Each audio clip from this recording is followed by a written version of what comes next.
clever pun. The conversation. The abomasum is the fourth compartment of a cow's stomach. That's where the remaining food is broken down. But I am an unbroken turd. Hello, and welcome to The Kongversation. I'm Hyle Russell. And I am Dustin Jackson.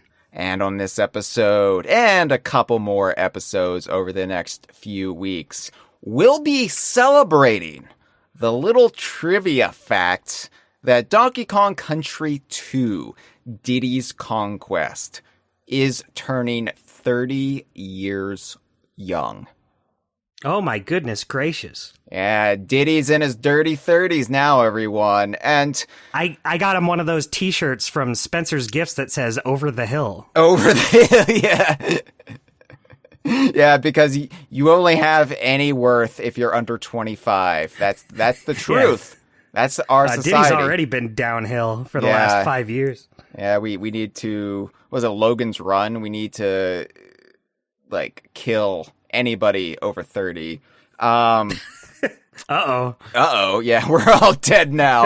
Yeah, I know, it's rough because this is my favorite game of all time, my childhood touchstone, and it's 30 years old. I've got back pain, Dustin. Ow! Ooh, ouch, you're starting to relate more and more to Cranky Kong every day. Well, yeah, I mean, at least Donkey Kong Country 2 isn't ageist because it has two elderly characters in it. How many pieces of children's media can say that?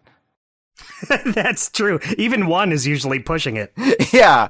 I mean, granted, I say it's not ageist. One of them is literally called Wrinkly Kong. So it might be a little bit ageist, but at least they treat them with some respect. And plus, it's got the elderly, but it's also got several ghosts in it as well. So I like to think it's representative of every stage of life, plus the afterlife. Donkey Kong Country 2 has got you covered no matter where you are on your journey through the physical or spiritual realms. I love that. That puts a warm, fuzzy feeling in the pit of my stomach. Yeah, it's like when I first played Donkey Kong Country 2 as a kid, I, of course, related to Diddy Kong. And then as I got older, I started to relate to Funky Kong. And then as I got older and I felt shackled by the confines of our society and the capitalistic grind that just bringing us all down, I related to Donkey Kong. And then eventually I related to Cranky and Wrinkly and then, of course, Cackle. So I was gonna say I hope it's a while before we relate to Wrinkly in the DK64 era. But really, that's the life or the afterlife in that case. I mean, you're still around, you're still hanging out with your friends and family, but you get to float through the air. Yeah, and look at all the doors with your face on them. That's pretty cool. It's like a narcissistic dream plus you can sort of hover a few feet off the ground. And really, how much better would life be if you could just kind of glide through the air? Not fly like Superman, mind you, just kind of levitate just a little bit. Yeah, just a couple of feet off the ground. You don't, your legs won't get tired when waiting in line at Disneyland. Yeah, that's right. And you know what? Honestly, your whole life would be like a little Disneyland everywhere you go. Because what a ride. What a little treat that would be. You always look on the bright side of death. I do. I welcome it with slightly increasing intensity with each passing year. But no, look. Oh, no.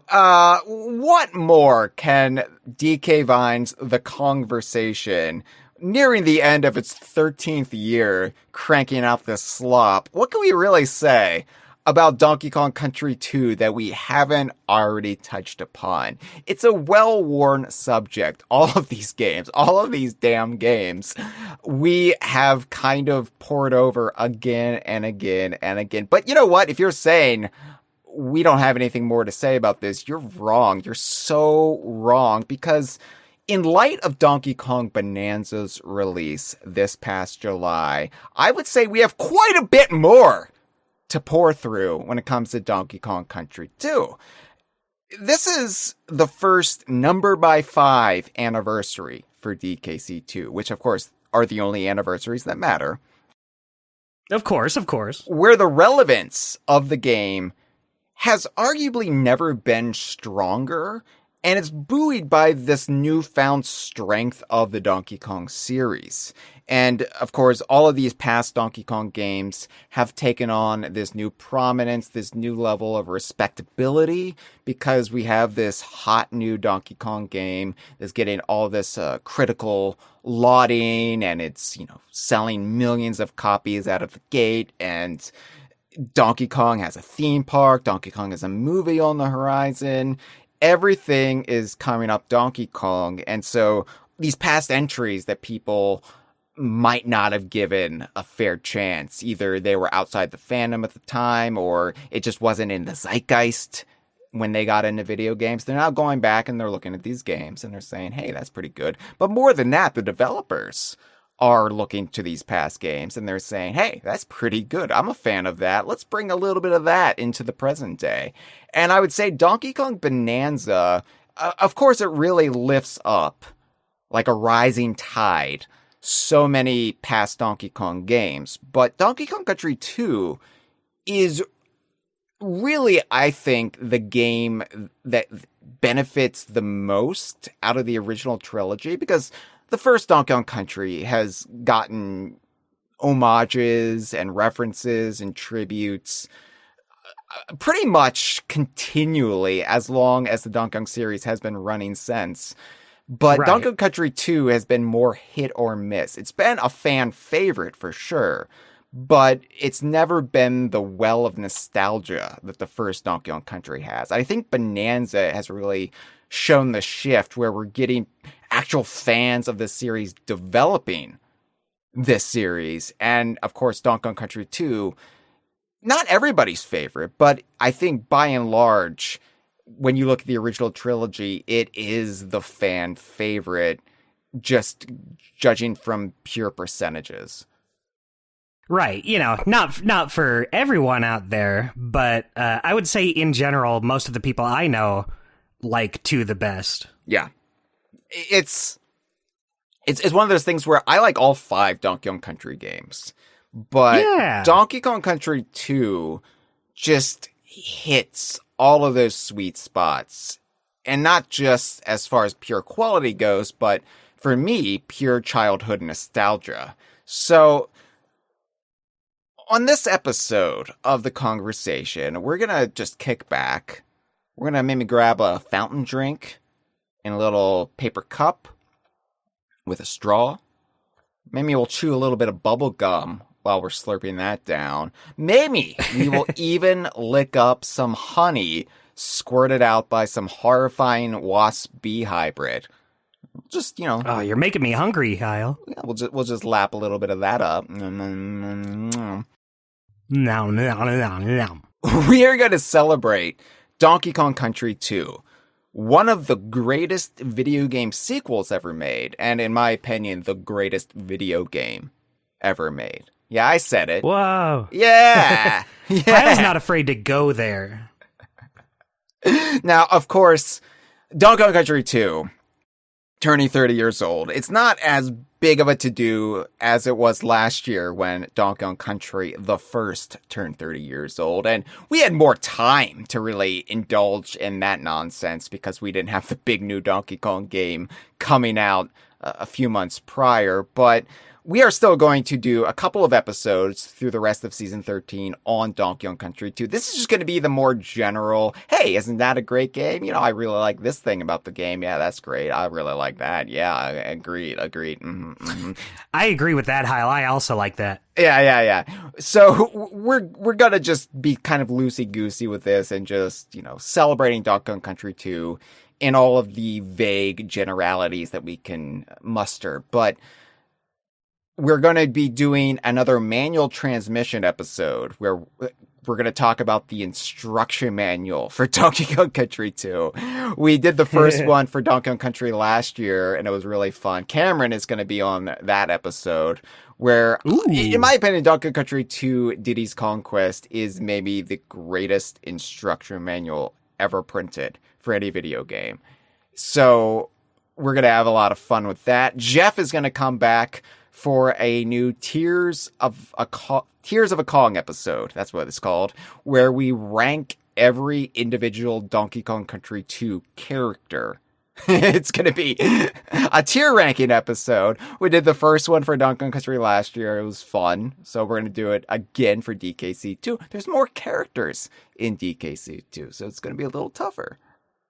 I love that. I really liked that tier list episode last time. And, we're going to have more episodes of the Kongversation to come. We still got to do the Emerald Rush episode for Donkey Kong Bananza, our last Donkey Kong Bananza episode of Season 13. We got other stuff to discuss. Rare Collection 1 on the Evercade, Dustin. Did you hear about that? Oh, my goodness. Yeah. Oh, I've heard about it all right, Hyle. Yeah. Conker's Pocket Tales. We're going to talk about that. Matt's going to be on that episode. So lots more conversation coming your way this holiday season. So stay tuned, like and subscribe, whatever. I don't know. Whatever you do. If you want, I guess. If you want. But, everybody's looking for a good holiday gift this time of year. What do I get that person in my family, in my extended network of friends, my acquaintances, or my most hated enemies? What do I get the Donkey Kong fan who has it all? Well, you know what? I can't really tell you because I don't know what they have, but there's a good chance they don't have a garment from DK Vine's merchandise store. So if you go to dkvine.com/merchandise, don't freak out. It's going to redirect you to a TeePublic page. It's our page. Don't worry. It's all on the up and up. And you can get a DK Vine shirt, hoodie, some other little piece, little accessory. We got a few things on there. Got some tank tops. Why not? But basically anything your heart desires, as long as what your heart desires is something that's on that site. Yeah. We don't have any underpants on there yet. But we'll get there. We'll get there soon. I can't wait to sell the official DK Vine banana hammock. That one is just too perfect. For your thick cock. Well, you know me, Hyle. That's actually what it's going to say on it. No, right now, in fact, it's a little chillier. It's a little chillier outside, getting a little nippy. I'm wearing my Kong College hoodie from the DK Vine merchandise shop. Yes, I'm not just the founder. I'm also a client. Remember those hair commercials? the hair club for men? I sure do, Hyle. Yeah. Hyle, you're so good at bringing out esoteric references that no one else in the chat will remember. From 30 years ago. Do you remember Donkey Kong Country 2? No. And hey, here's the great thing about TeePublic.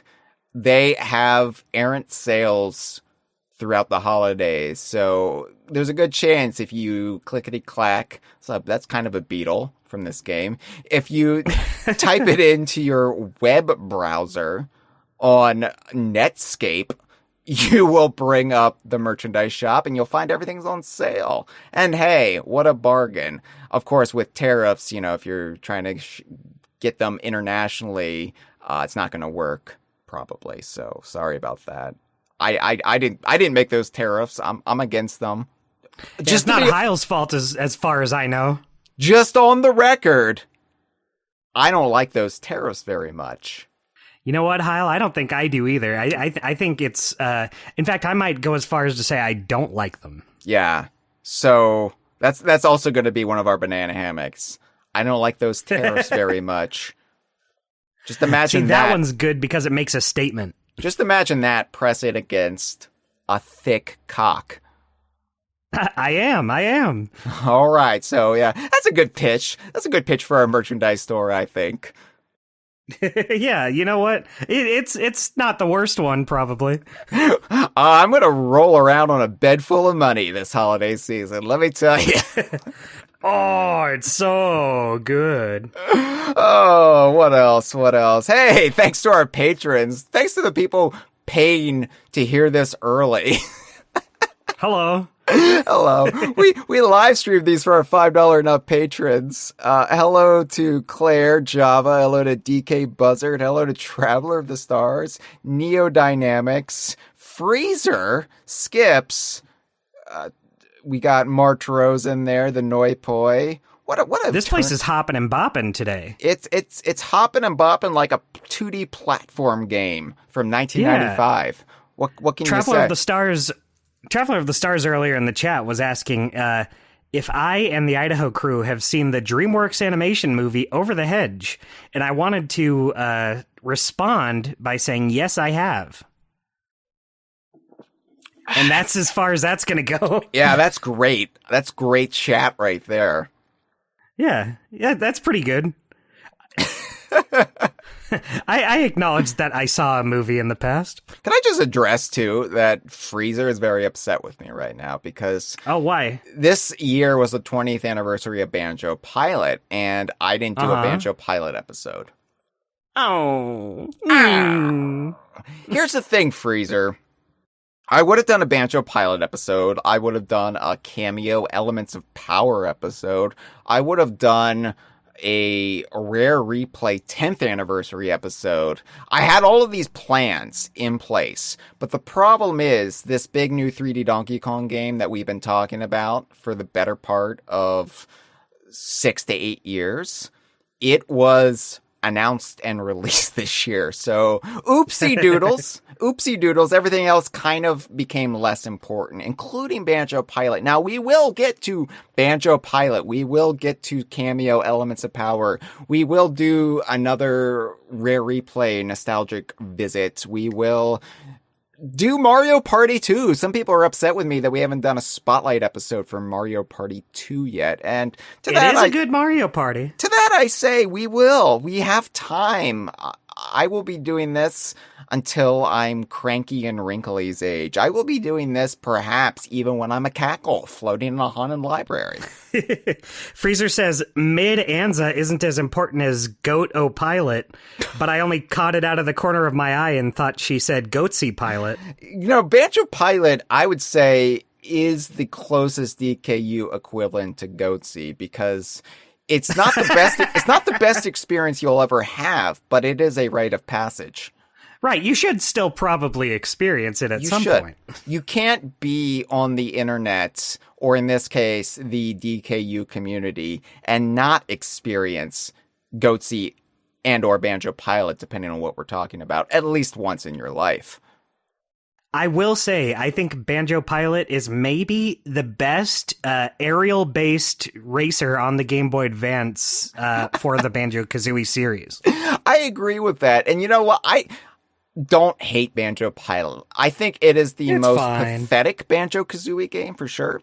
But I don't hate it. I just think it's the most pathetic piece of shit I've ever seen in my life. That sounds dismissive. Here's the thing. Everybody comes at this stuff like it either has to be the greatest, best masterpiece, Kino, right? Kino. Or it's peak. Or it's disgusting slop. And everybody involved should die immediately. Like, there's no middle ground. It's either based or cringe. Yeah, there's no middle ground anymore because everybody's an amateur critic and everybody thinks they have the highest standards. And they approach everything with this, like, smug, fart-huffing superiority. And the truth of the matter is, any creative endeavor, any piece of media, even if you want to cheapen it, will have flaws. And some will have flaws that outweigh the positives, but those positives still exist.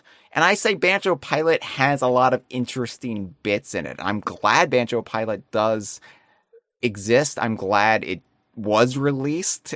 It has the most tortured development history of any DKU game, but I mean, it gave us Espresso the Ostrich in a Banjo-Kazooie game, and that alone, I can feast off that for years, Dustin. Hyle, isn't Banjo Pilot the only game where you can play as Klungo? Yeah, you know what? So how bad can it be?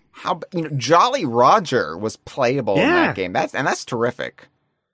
So it's probably the best game ever made, and people just haven't acknowledged it yet. It's not. It's kind of pathetic, but I'm saying you can have good bits, and you can say, it was more miss than hit, but I am glad it exists. I am glad it came out. I am glad it is in the pantheon. And I think that's fine. That's perfectly acceptable. We don't need to get so bent out of shape over everything being mid, because you know what?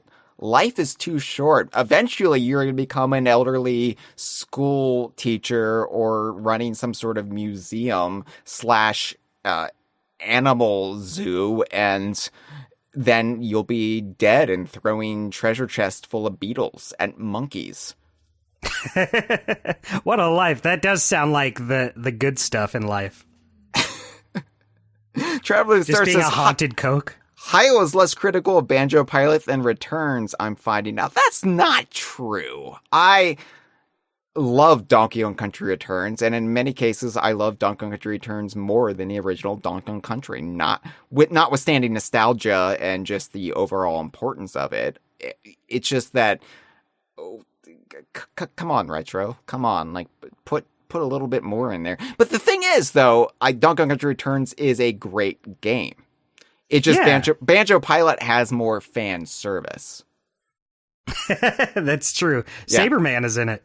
Saberman is in it. It's great. Clanker's River. Oh, and you know what? I think it's pretty awesome that you get to see so many returning Grunty's Revenge characters, like in the victory screen when you're on the little podium. Like the not at all problematic Mr. Ripovsky. Yeah, exactly. Yeah. So, see, this turned into a Banjo Pilot spotlight. Freezer is getting her wish. Yeah. Yeah, exactly. No, they really screwed up not releasing the voxel version. That was one of the Stamper Brothers' biggest blunders, and I'm not talking about the bear. Oh, Hyle. And I know how much you love talking about the bear. Donkey Kong Country 3's 30th anniversary is next year, so gotta table it. Gotta wait. Because we're talking about Donkey Kong Country 2, Dustin! We're talking Donkey Kong Country 2! About the second Donkey Kong Country game, the one without bears. This is the one with the 2 at the end of it. It is. It's really hard to keep track of them, and thankfully Rare gave you these Arabic numerals. That is my favorite part of Donkey Kong Country 2. Is the 2 part. What I really enjoy, though, is they stopped at 3, because a trilogy is good and you can wrap your brain around it. When you start going to 4s and 5s, it feels cheap and tawdry, and you're like, what are we still doing? So, for as much shit as I get for lightly criticizing Donkey Kong Country Returns and sometimes Tropical Freeze for not putting, say, Ingard the Swordfish in it, I will say that they did it right by not calling it Donkey Kong Country 4. I agree with that, Hyle. I'm on the same page as you. Because I know. Sonic the Hedgehog did Sonic 4, and it was just... What were we even doing there, Hyle? I mean, you know how Sonic 4 ended up. You're such a huge Sonic the Hedgehog fan. I am. I love Sonic the Hedgehog. The thing I know about Sonic the Hedgehog... Shit, he said it! He said it, and we got it on tape, everybody. Well, the thing I know about Sonic the Hedgehog is that he's shit at collecting hero coins. That's true. He's really bad at it. He's a no-hoper, one might say. He is a no-hoper. So I know that about Sonic the Hedgehog, and I learned that from Donkey Kong Country 2. And I think though that's... It's a learning game. Even though that's the extent of my Sonic the Hedgehog knowledge, he also raced with Banjo and Kazooie that one time. And... That's true. Diddy Kong and King K. Rool beat them up a little bit. Yeah, they got to beat the shit out of each other. And Smash. I think that's all I really need to know, and I just let people like the Geek Critique fill in the rest for me. Yeah, I think those are the only games that are part of the official Sonic canon. No, I remember Donkey Kong Country 2, people comparing Dixie Kong to Tails. And even though I didn't know anything about Tails, I was like, no, they're different. Here's why. They are different. One's a fox. One's a little fox, and one is a monkey. And Tails has a tail that he spins around, and Dixie Kong never has a visible tail, but I like to think it's tucked up in her shirt, and she uses her hair to separate herself from Tails. Yeah, that's true. I think the biggest difference between the two is if you introduced yourself to each one of them would say, "Hi, my name is Tails," and the other would say, "Hi, my name is Dixie Kong." See, I told everyone we had more to say about Donkey Kong Country 2, and they didn't believe me. Yeah, see? We're doing good at this. So, Dustin, Donkey Kong Country 2. It was released on November 21st, 1995 in Japan. Weirdly enough, it came out 2 weeks later in the Americas. It was the week of December 4th. Most stores didn't really get it till December 5th. Back in those days, release dates were kind of a little haphazard, a little higgledy-piggledy, if you will. Where we'll release it when we get around to it. Yeah, there was no real strict on sale date. It was the stores would get shipments and then they could sell them. Yeah. So, this little historical fact that Donkey Kong Country 2 didn't come out in the Americas until the first week of December 95, it's kind of been forgotten about because it was a relatively late decision to push it back, and it's still not clear why that's the case. Recently, I discovered that there is a contemporary ad from 1995. It was an ad printed for World of Games. It was one of those video game stores that would advertise nationally in the United States in video game magazines. And in this case, Electronic Gaming Monthly was in a December 95 issue of that. But they did run an ad where they said Donkey Kong Country 2 is available starting December 4th. And so I'm like, there's proof. I'm telling you, I lived this, Dustin. Hyle, you were there. We don't give you enough credit for being right sometimes. Well, this is also a little minor source of irritation for me because I feel like, now granted, it did come out in Japan first, even though it was developed by a UK studio. So fair play. I mean, its 30th anniversary is technically November 21st, even if that was not my lived experience. But it did come out later than the other Donkey Kong Country games came out in the West. And it's always really kind of chafed me that people dismiss this when I bring it up because I was there and I asked for it for my birthday that year, my birthday being November 22nd, and I had to wait. I had to wait 2 weeks for Donkey Kong Country 2, which was worth it.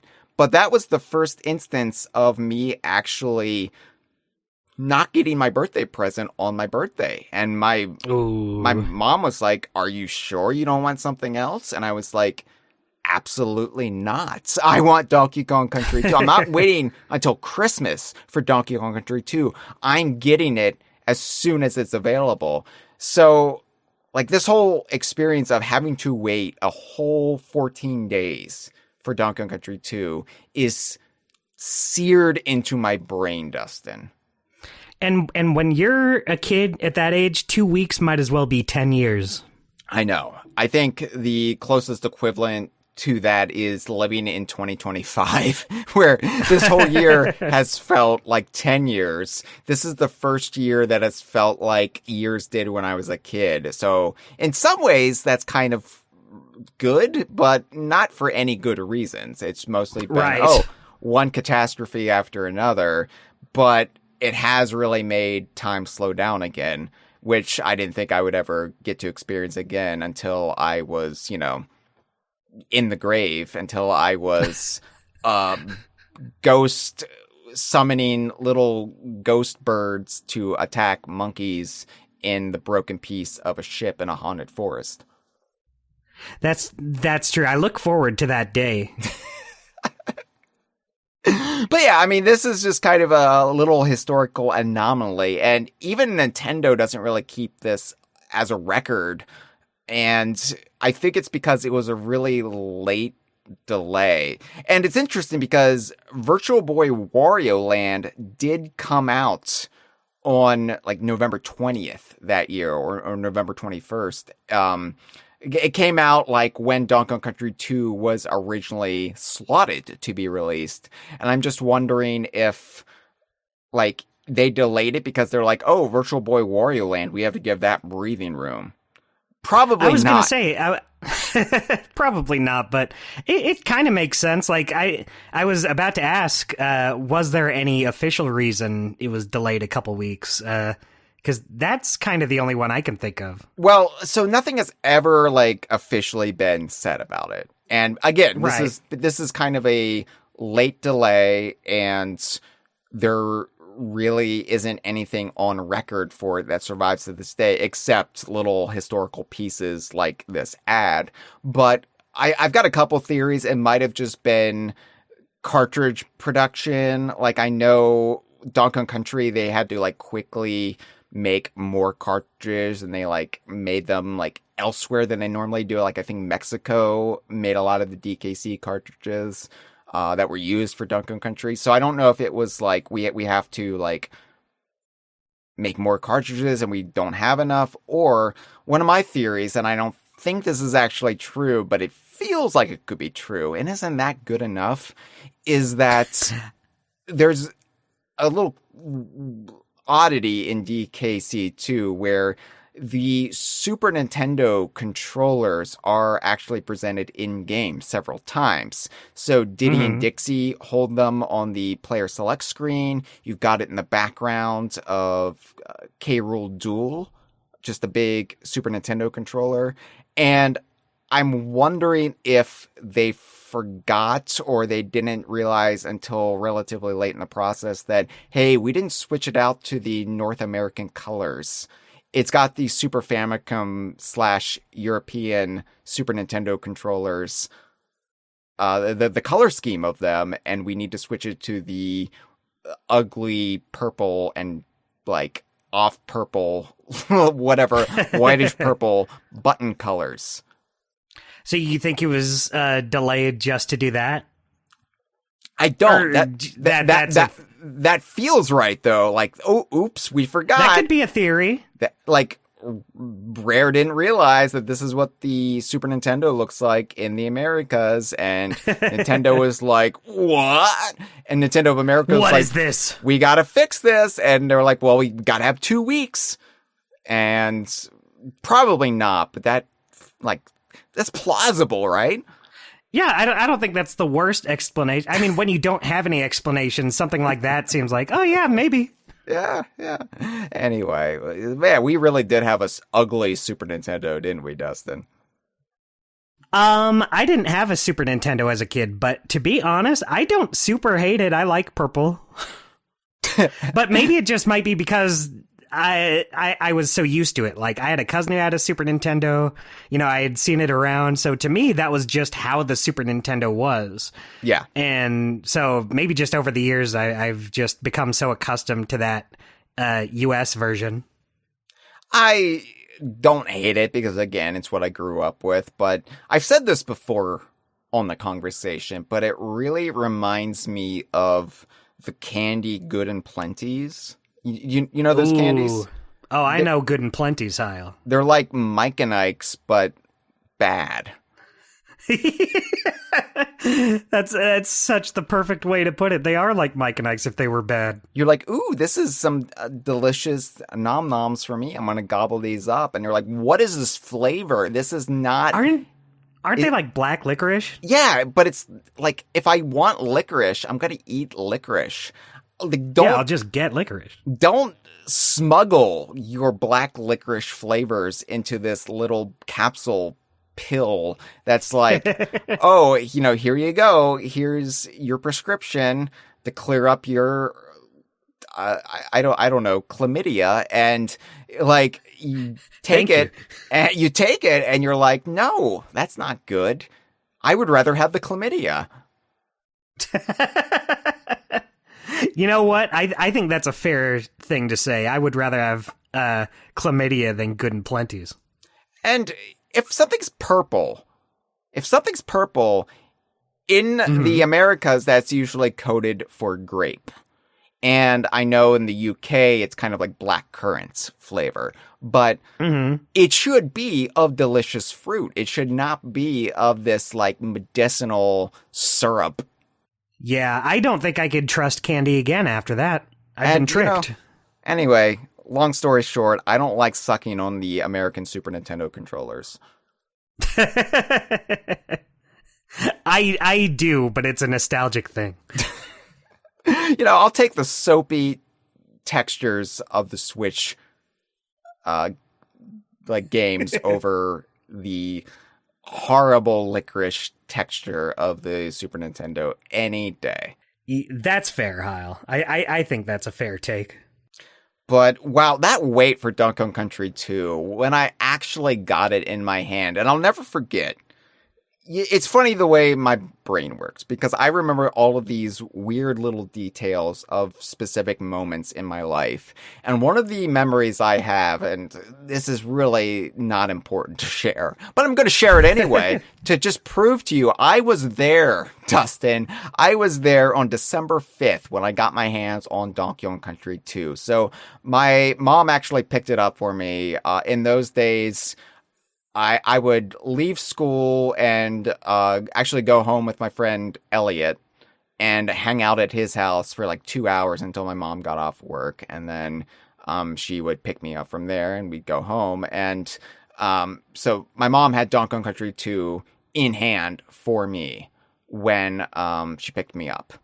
And one of the things I remember is in my pocket was a pencil. And it was a jack-o'-lantern pencil I got at school on Halloween, October 31st. And for some reason, I just thought, I wonder how long I can keep this pencil before it breaks or I lose it. And so it became this challenge, this weird little way to pass the time, to fritter away the months. I'm going to try to keep this jack-o'-lantern pencil going well into the spring. And so it was December 5th, and I still had this jack-o'-lantern pencil with me. It was my go-to pencil, and I had it in my pocket. And I remember taking it out and adjusting it because it was kind of poking me in the sides while I was looking at my Donkey Kong Country 2 box on the car ride home. And just kind of marveling that it was here. It actually existed. The third Donkey Kong game from Rare. And, eventually, I think it was like 2 weeks later, that pencil snapped in half.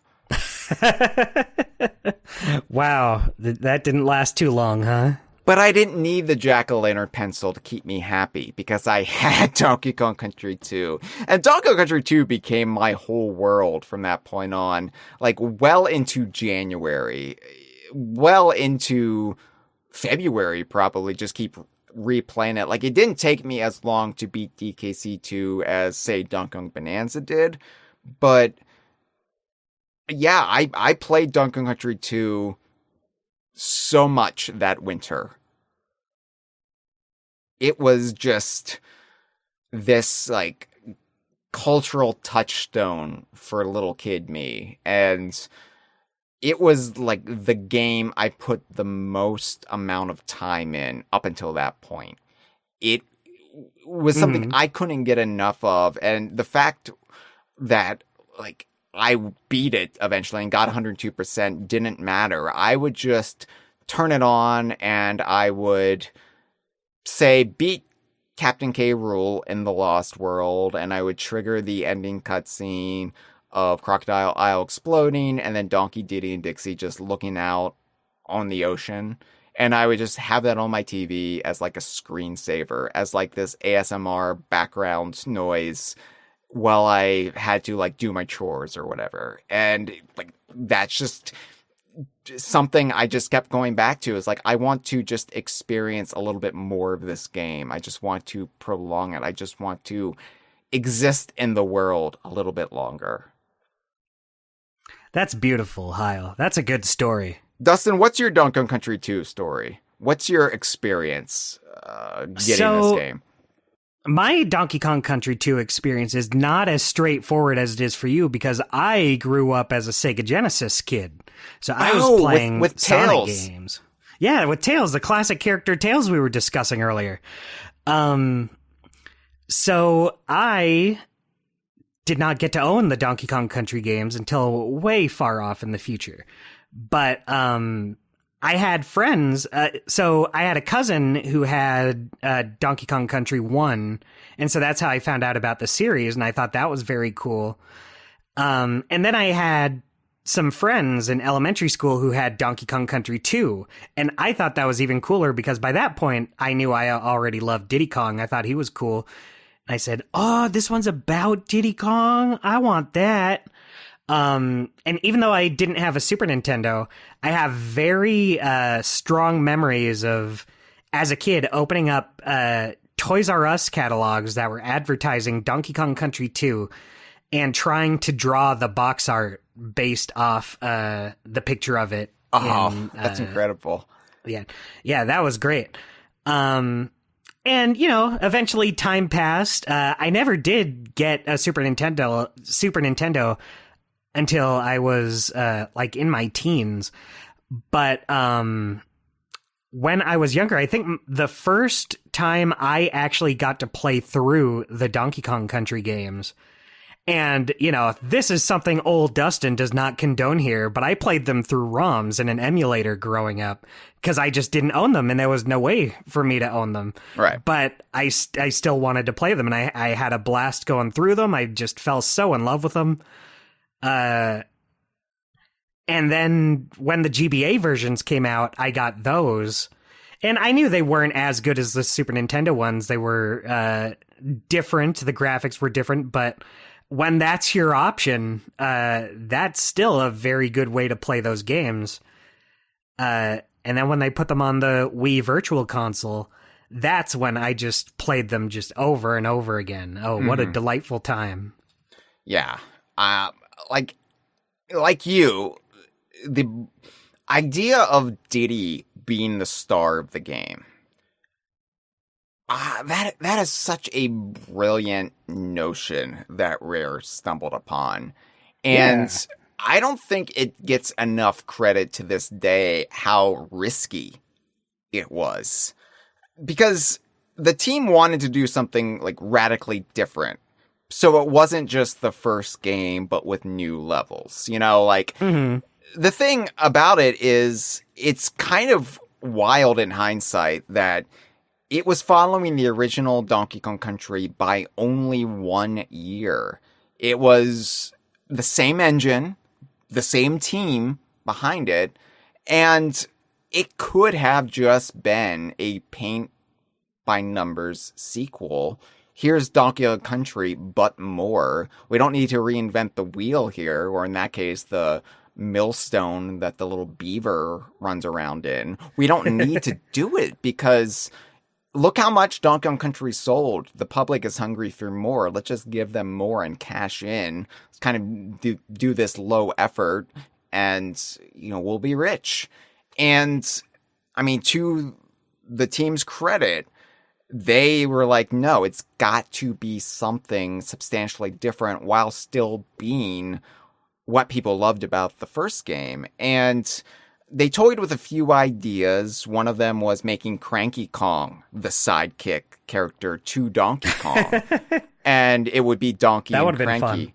I mean, that would be fun, and eventually we kind of got that with Tropical Freeze, or at least, you know, 1/3 of what Tropical Freeze could be pre-New Funky Mode. But I think, like, settling on the idea of just removing Donkey Kong and promoting Diddy, and then giving Diddy a new sidekick character, more on her in a bit, I think was the winning formula ultimately, because I think making Donkey and Cranky go on this adventure to, like, presumably rescue Diddy Kong, it would have been long-term probably disastrous for the series as we know it today.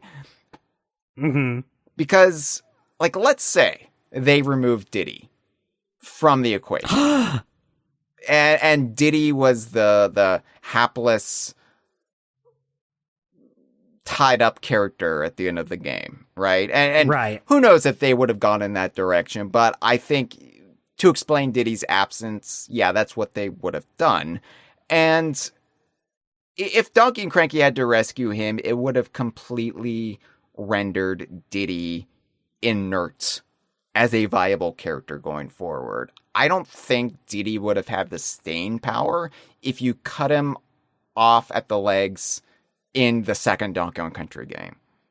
I agree. I think I agree on that, especially since, you know, the first game kind of plays up Diddy kind of growing into his own. It would feel like such a step back to say, oh, well, now he's the helpless, kidnapped victim. Yeah. And I think Cranky Kong being kind of this partner Kong, this adventuring partner to Donkey Kong, like, it has merits, but not for the second Donkey Kong Country game. Like, I think the fifth Donkey Kong Country game was the right time to finally indulge in that. And even there, it's not the focus per se. It's just one aspect of the adventure, one partnership you can have alongside Diddy and Dixie. But, you know, it's been lost to the sands of time, just like it being delayed 2 weeks in the Americas. But the thing about Donkey Kong Country, Donkey Kong fandom in 1995, that's kind of glossed over. You know, people look back at Donkey Kong not being playable in Donkey Kong Country 2 through a more contemporary viewpoint. That's weird. That's really weird that Donkey Kong wasn't playable in his own sequel. How bizarre. What were they smoking in the mid-90s? What was in the water then? Oh, is this what fluoride does to you? How much weed did they eat while coming up with this one? Oh my. Is this the peyote that I'm hearing so much about? What were they smoking? Cigarettes? Oh, jazz cigarettes, I would say. No, it's been lost and kind of obscured how hot Diddy Kong was. Not like, ooh, what a like Lara Croft kind of hot, you know, like, ooh, I can't wait to put fake nudes on the internet for this character. You can't really do that when the character doesn't wear pants to begin with. That's true. That does make it easier, though. You only have to put in half as much effort. Or you could just post pictures as is, like, look, he doesn't wear trousers. Doesn't wear trousers, this one. I didn't have to do anything. Can you believe they put that in a video game? No, it's this thing that, like, people look at the Donkey Kong series now as it being about Donkey Kong, which I guess makes sense, But I can't blame them. Coming off of Donkey Kong Country, Diddy was really, really popular. He was the breakout character of that game. And not in the way that it's like, oh, yeah, I guess this character is, like, fun. I guess because Donkey Kong Country is so popular, that popularity then just rubs off on any character that exists within it. No, Diddy was really, really popular in 1995. I mean, kids loved him because he was relatable. Adults loved him because he was kind of cute. You know, all you want to pinch his cheeks a little bit. But Diddy was really just what people gravitated to from 94 to 95. And Donkey Kong as a character, I would say, regained the popularity footing over Diddy once they started putting him in Mario Kart and Mario Party and Super Smash Brothers. And like after that, yeah, like Donkey Kong was the entry point character for a lot of people. But in the early days of Donkey Kong Country, in the midst of Donkey Kong Country mania, I think Diddy was more popular than Donkey Kong. Interesting. I wish I was there for it. I wish I was part of the Donkey Kong scene at the time. I'm really not sure. I mean, I guess Diddy was popular enough to get a kart racer for sure. Yeah, like Diddy was this commodity that I think it was smart for Rare to follow up Donkey Kong Country and Donkey Kong Land to a certain extent with this subversion of the formula and making Diddy the star of the second Donkey Kong Country game, making him the protagonist, and even sort of reframing the original Donkey Kong Country and Donkey Kong Land as part of this character's hero journey. Like, it's kind of retroactively making those two games part of this larger story about Diddy. And yeah, maybe that makes Donkey Kong put out a little bit. Maybe it makes him sort of this afterthought in his own series at the time.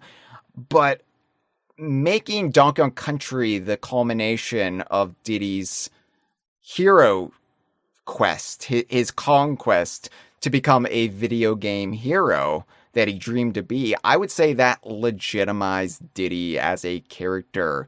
And more than just this flash in the pan mid-90s relic, it really made Diddy equal to Donkey Kong in the eyes of a lot of fans. I mean, I'm one of them. Hey, I'm raising my hand right here. Hello. But, hi. And, you know, putting him on the pedestal that Donkey Kong was standing on, it really opened up a lot of options for Rare going forward. Like, there would not be a Diddy Kong Racing if it wasn't for Donkey Kong Country 2 getting him over that line. Yeah, agreed. And it's interesting that it gives this character kind of a story arc, which is not something you see a lot in video games at that time. Yeah. I do love Donkey Kong, but when you play Donkey Kong Country, DK's already there. He's just Donkey Kong fully formed, basically. Right. But I like that you start with Diddy in one place and then work up to another place with him as it goes. It really is an interesting bit of storytelling. I think it's one of the strongest through lines that Rare did in their tenure with the Donkey Kong series. And the only problem is then Diddy's story was kind of done, and he was just kind of this equal to Donkey Kong after the fact. And yeah, it gave us Diddy Kong Racing, and he kind of had a fresh attitude in Donkey Kong 64. But I think Nintendo has kind of struggled to figure out what to do with Diddy post buyout, because Nintendo's never going to put Diddy on the same billing as Donkey Kong. I mean, hope springs eternal, and we've seen some things come back in the series that I never thought we would see again. So it's possible Diddy could helm his own game, or Diddy and Dixie could helm their own game together. I think we kind of got a taste of what that could be with Donkey Kong Bananza. But even Donkey Kong Bananza, it's a game about Donkey Kong and the younger Pauline. They are the stars. But I like that it still went out of its way to acknowledge Diddy and Dixie and Cranky as these parallel equal heroes to Donkey Kong. And it's kind of like they're going on their own adventures during this time that are kind of intersecting with Donkey Kong's own. Yeah, they don't need to be shackled to Donkey Kong at all times. Diddy Kong isn't always the, wow, DK, you're so cool. I wish I could be just like you, big buddy. No, Diddy can do his own thing while Donkey Kong's on an adventure too. Yeah, and so in some He's ways not that codependent. kind of, yeah, if they just kept Diddy as the perpetual understudy, the always in the same kind of gear that he was in Donkey Kong Country, you might see more usage of Diddy, because like one of the things about Bonanza is Diddy would not serve the role that Pauline does. And I think they've come too far. Their partnership is too defined and evolved. Diddy doesn't really work as that impressionable sidekick anymore. Even in the wide-eyed fish out of water. Whoa, look at that. Yeah, like even in Donkey Kong Country Returns and Tropical Freeze, where he's more relegated to that role, it's never actually presented in that way. And so, like, I think having a new character, a new kind of fish out of water who grows to idolize Donkey Kong, in this case, the young Pauline, I think it works really well. And I think it doesn't do Diddy a disservice. I know initially when they announced Bonanza, a lot of people were like, oh, so Donkey Kong's paired with a rock, but you can't put Diddy with him. Well, the story doesn't work for Diddy. And I'm hoping, Diddy's going to have a lot more time in the sun going forward. But yeah, I mean, Donkey Kong Country 2 really was bold and fresh by like subverting the formula this early in the series. I mean, it's kind of dangerous, right? Like making Diddy the star of the game, giving him a new partner character, not having Donkey Kong playable at all. Like they really risk, turning some people off who were fans of the original. But I think it was the right call because Donkey Kong Country 2 feels so radically different from that first game. And it's only separated by a year. It's only separated by 12 months. And it feels like this expansive gulf of time between the two releases. Man, for just 1 year between the two, it really does feel like I still really enjoy Donkey Kong Country 1, but in just a year's time, it's wild just how much they improve on it with 2. For sure. Yeah. It kind of makes 1... It's doing 1 a disservice to say it feels like a prototype, but 2 is where it feels, like, oh, okay, we got this now. This is fully fleshed out now. Yeah. Yeah. I mean, they knew what they were doing. They already had the template laid down, and so they could really refine it. And that's why Donkey Kong Country 2 is my favorite, because as much as I love the original Donkey Kong Country, there are a lot of elements of it that are kind of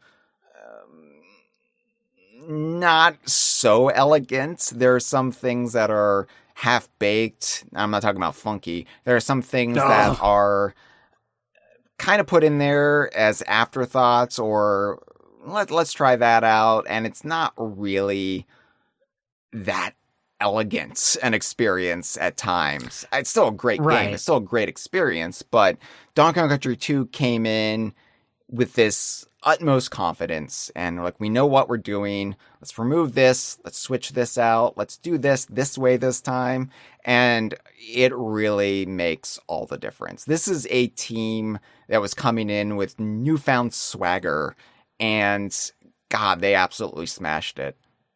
Yeah, they made the Kong letters in 2 bigger. They probably improved some other things.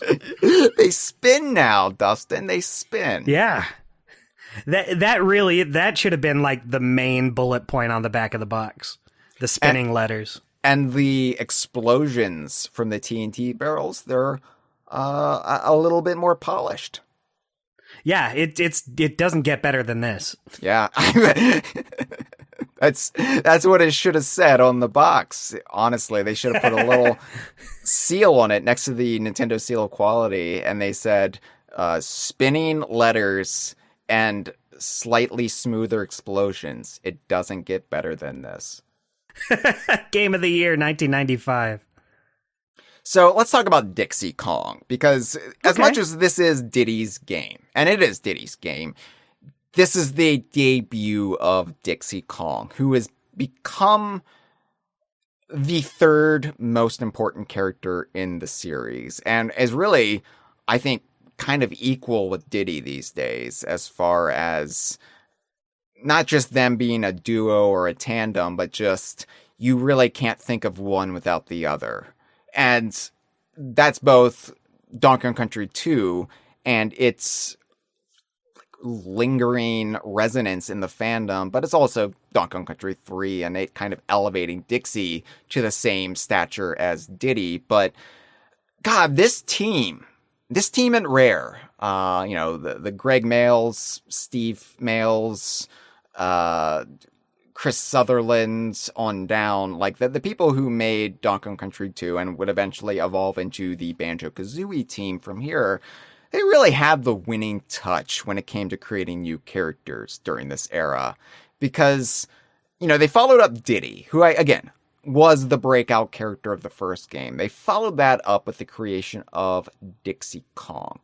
And it was almost too much too soon because the series was cranking out too many characters who were too popular and who deserved to headline their own games in such a short amount of time that they didn't have the employees and the capital to just keep cranking out these games. It's my argument about Kiddy Kong, why Kiddy Kong was necessary. They had to cut it off at some point, or else they would have just kept making Donkey Kong Country game. Here's the one with the new breakout character from Donkey Kong Country 3. Now they're headlining a game, and so on. It's like, no, we've got to end it, so let's just put a big dumb baby in it. Let's give him a character that nobody will like. Some people will like it, and other people will just absolutely... Him. I love Kiddy, but, again, Kiddy's not supposed to serve the same function as a Diddy or Dixie. Kiddy... He's not cool. He's not the Fonz. He's not riding in on that motorcycle despite what the DKC3 commercial would have us believe. Right. He shits his diaper, which does make him very relatable, but, it doesn't make him cool. Right. And, yes, you could have put Cranky in an adult diaper and have him shit all the while as well. And it would have been fine, but I think kids would have really related to that. Here's this cool old man shitting himself. Oh, what I aspire to be. He can't control his bowels. Yeah, Cranky is something you want to grow into, whereas Kiddy is something you have left behind. And there is that kind of time period in a lot of kids' lives where they're trying to put away childish things and prove that, I'm a little adult. And so, Kiddy cut off the cycle of needing to promote the sidekick character. But Dixie, on the other hand, God, despite being similar stature in size to Diddy, the important thing to note about Dixie, especially for those who do not know the ins and outs of the Donkey Kong series, is that Dixie is not just pink Diddy Kong. Yeah. I think that's true. I think there's more to her than that. I have seen that criticism before, and sometimes it's well-intentioned. It's just like, hey, we need better female representation. You can't just put a pink bow on a male character and call it your girl character. But that's not what Dixie is. No. Maybe that's how the design started out. It's let's take Diddy's design and make it more feminine and go from there. But just like Funky Kong started out by putting sunglasses on Donkey Kong's model, Funky Kong grew into his own character, his own unique, popular character, completely different from Donkey Kong. And Dixie did that right away. I mean, they really found a personality and a gameplay purpose for Dixie that Diddy did not serve. And, yeah. I mean, God, look how far Dixie came in such a short amount of time. I'm very glad that now she's considered one of the main Kongs you just have to keep around. Yeah. 'Cause that wasn't always the case for Dixie. I mean, it felt like a lot of the time she was kind of on the fence whether or not she was important enough to keep around. So I'm really glad she's locked in now. I'm not shit talking Donkey Kong 64 here. Especially the week we're recording this is the week of the So Strong It's Funny event in Emerald Rush and Donkey Kong Bananza, where you can unlock a Chunky Kong and Lanky Kong statue. So on this week of all weeks, I am not shit-talking Donkey Kong 64. Of course. But one of the sins of DK64 is that they viewed Dixie as disposable. Yeah, I just can't get over that. Like, I don't dislike Tiny. No. But anytime I look at Tiny in DK64, I do think you probably should have just been Dixie, my friend. Yeah, like, or you could have had Dixie and Tiny together in the game. Like, it's fine to say this is Dixie's sister, Tiny, but put Dixie in there. Right. And so that kind of struggle for Dixie to be viewed as an equal, like, that's set in even during the Rare era. And throughout the buyout era, you know, it would kind of ebb and flow where, oh, it's like, oh yeah, Dixie's in this one. Sweet. Oh, wow. You know, like, they're actually putting Dixie in this baseball game or this basketball game. But then Donkey Kong Country Returns came out, and it's like, oh, well, Dixie's not in it. And they gave Diddy his jetpack, and that kind of serves the same fluttery purpose as Dixie. Is Dixie going to, you know, be around if they make any more Donkey Kong games after this? And, of course, Tropical Freeze answered that. And I think after Tropical Freeze, it really... like, Tropical Freeze is what pushed Dixie over the line and made Dixie this valuable part of the cast that you really can't be without. Yeah, it locks her in as one of the members of the Essential Kongs. Yeah. And that's the way it should have always been. From Donkey Kong Country 3 onward, it should have always been Donkey, Diddy, and Dixie all together as a team. And I really, really adore Dixie. You know, Diddy is my favorite video game character because, I mean, like I said, Diddy was relatable to kids, and I was the age that Diddy was, you know, presented as in 1994. So, like, I viewed Diddy as just my monkey avatar. But Dixie is my second favorite video game character. And honestly, as I've aged, she has kind of gotten in the same slot as Diddy, where it's kind of now the shared billing. Diddy and Dixie are my favorite video game characters. I love both. They're great. I think being able to play as Diddy and Dixie, my two favorite of the Kongs, is a reason why DKC2 is my favorite of the DK games. Right. Like, granted, I might like Diddy and Dixie so much because DKC2 is my favorite game, but I think it's just such a fun dynamic they have. And it's kind of unusual, too, for a game like this to present two characters, hey, they're boyfriend and girlfriend. But that's never a source of tension or anything. It just as is. Like, yeah, they're boyfriend and girlfriend. They're a couple. And that Didn't they recently come out and say Mario and Peach are not dating? They're just good friends? They're so weird about anything to do with romantic relationships or aging or anything in the Mario series. Like, anything that slightly gives the characters any depth or humanity is like, get that out of here. Ooh, no. Get that out of here. Mario does not have sexual interests of any kind. Yeah, Mario does not have a thick cock and a banana hammock. That's true. That's a factual ththing you can say. That is actually I think I saw that on Super Mario Broth. But like, yeah, it is like a constant source of frustration because before Donkey Kong Country, like, I was into Mario. I grew up watching the Super Mario Brothers Super Show and playing Mario games and doing little doodles back when I did doodles of Mario characters. And it really was just like, oh yeah, like, this is the way Mario is. And then Nintendo says, actually, no, there's nothing interesting going on there whatsoever.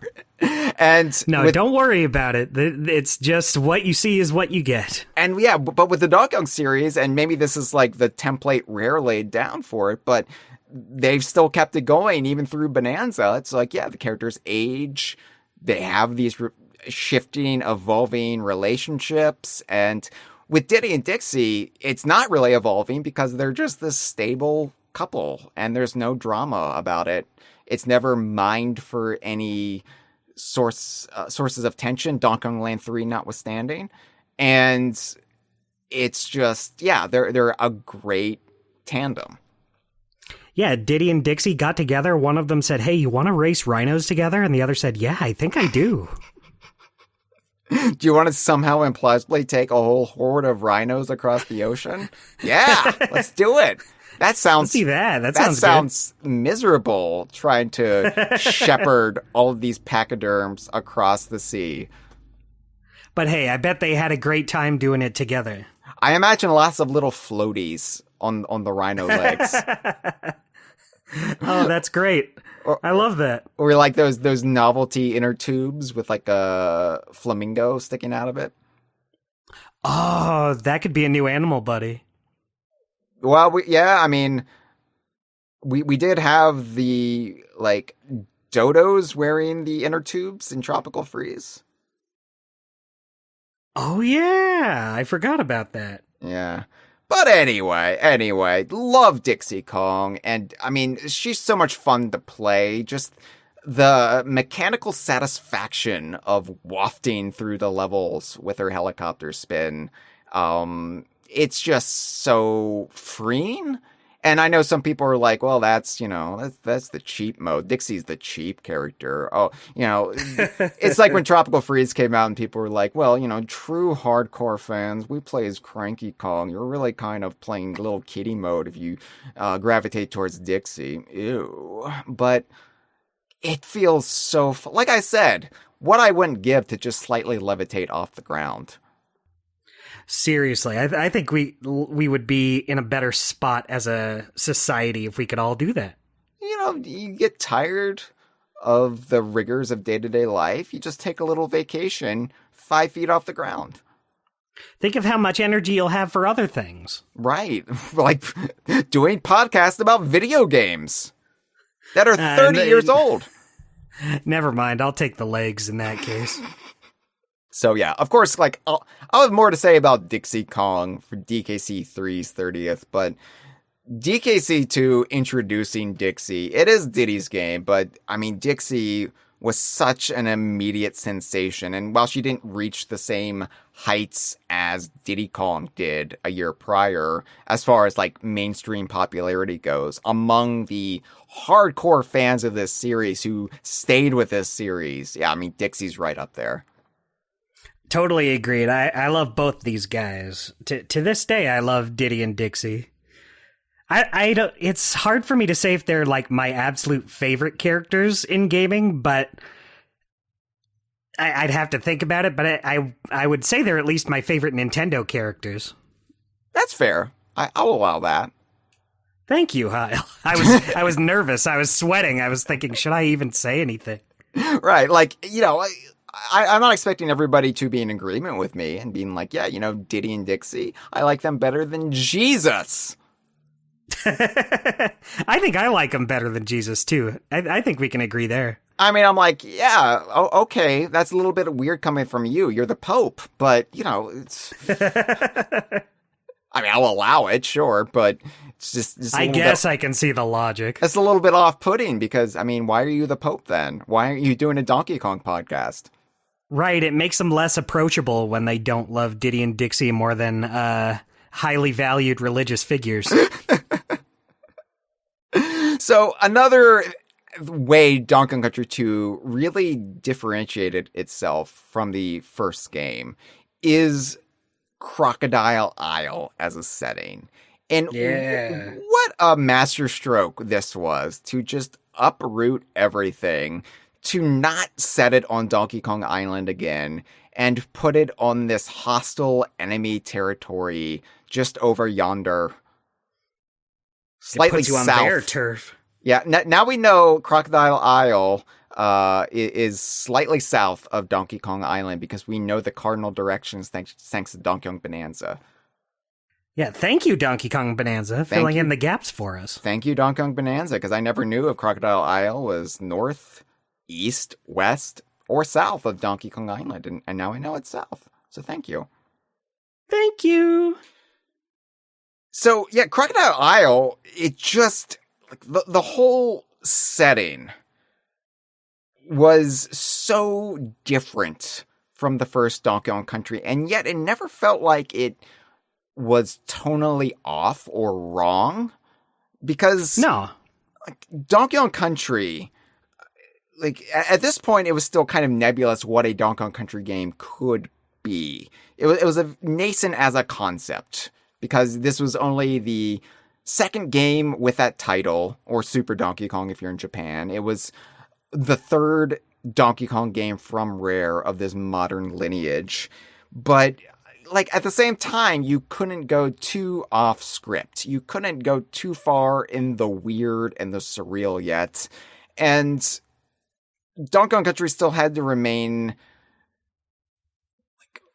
kind of like along the lines of nature. It had to have that baseline, right? Like it couldn't go off into just complete fantasy nonsense quite yet. A little more grounded. A little bit more grounded than some of your other contemporary mascot platformers. And right. Like, I think it really expanded, though, the boundaries of what a Donkey Kong Country game could be going forward. Because DKC 2 is a bit gloomy, it's a bit oppressive, but it's also never dispiriting. And, you know, people like to say Donkey Kong Country 2 is the dark one of the three. You know, it's the one on enemy territory, on the Kremlin's home islands. And that's true. But it's never like, oh, wow, this is so depressing. I love it. No, you never get like a tonal whiplash from it. If Donkey Kong Country, the original game, is sort of presented as this vintage action man, Indiana Jones style adventure, then Donkey Kong Country 2 is the Goonies. Donkey Kong Country 2 is this childhood adventure across this pirate hideout island. It's swashbuckling. It's the kind of daydream that a 10-year-old kid might have. And yeah, exactly. It really is just a fun little adventure story. I guess it can be seen as the dark one just in comparison to the other two, maybe, but I don't think it's a necessarily dark game, like in terms of themes or anything. No, I mean, it gets a little bit nastier at times, like when K. Rool is torturing Donkey Kong, but it's never to the point where it breaks the spirit of Donkey Kong Country. And I think, too, when you realize that the tone of each DKC game, the original trilogy that is, shifts to match the Kong that's anchoring it, then the kind of themes of each game of the original trilogy really makes sense. And it also just shows how malleable the series can be. Donkey Kong Country can be this. Donkey Kong Country can be that. So long as you don't stray too far from those themes of like this wondrous adventure through nature that is relatable to us, human beings on the planet Earth, then I think Donkey Kong Country can be almost anything. Yeah, you know what, Hyle? I think I agree with that. You put it so beautifully into beautiful words. Oh, I'm glad my words are beautiful to you, Dustin, because the truth is, I'm just spitballing this. This is just diarrhea of the mouth. That's what this is. That's the best. That's what podcasts are. Really, yeah. It's just eating something that doesn't agree with you and then having a violent shit for a few hours. Yeah, but then once you get it all out, it's like, oh, that wasn't so bad. And then you're just like, wow, I'm really dehydrated. I could do that again next week. So the thing about Crocodile Isle 2 is that, like, as a setting, it's so, like, odd in its structure compared to other video games. Like, the progression of going from a pirate ship as your first world to a volcano as your second world. Again, like, this is a point that's brought up frequently, but how weird is it and bold that the lava world of this video game from 1995 is just the second world in the game. Usually a lava world is what you end things on because you can't imagine a more hellish landscape than a lava-strewn, exploding magma inferno. But here it's like, no, let's have that be the second world because we're going to get a lot nastier than that. Yeah, we got a lot more up our sleeves to show off. I mean, like, and they're going from, like, swamp to busted theme park to haunted forest to traditional boss castle to airship to mythical lost world deep underneath the earth. Like, it always felt completely natural, but just looking at it from, like, a sense of distance and hindsight, it is just a very odd game, isn't it? Yeah, I really like that about it. I was just thinking earlier about how, you know, not to throw shade, but lots of video games fall into the habit of having stage tropes, you know. Oh, here's the ice world. Oh, here's the lava world. And, you know, this game has a lava world too, but you get stuff like the mine shaft levels in there as well. You get a pirate ship that's filled with lava, right, in hot water. I love that this game's level archetypes are ones that you don't see a whole lot, and even if they are, they put kind of a spin on them. Like at the time, at 1995, I don't think you know, they're just straightforward pirate ship levels, but that wasn't a super common level type back then. And then, yeah, like World 2, you have your lava levels, but you get the mining levels in there as well, which weren't super common. You have a theme park world. You have the bramble levels. You have the zinger hive levels. They just get really creative with these different worlds in a way I really appreciate. Yeah, and even though the game is presented as you're on this pirate island fighting pirates, and it, you know, starts on a pirate ship, it really does get away from that a little bit. Never completely abandoning it. It's always kind of in the peripheral. But, the fact that, like, the progression of Crocodile Isle, it feels very subtle and natural. But, yeah, you're, like, eventually in these just surreal bramble,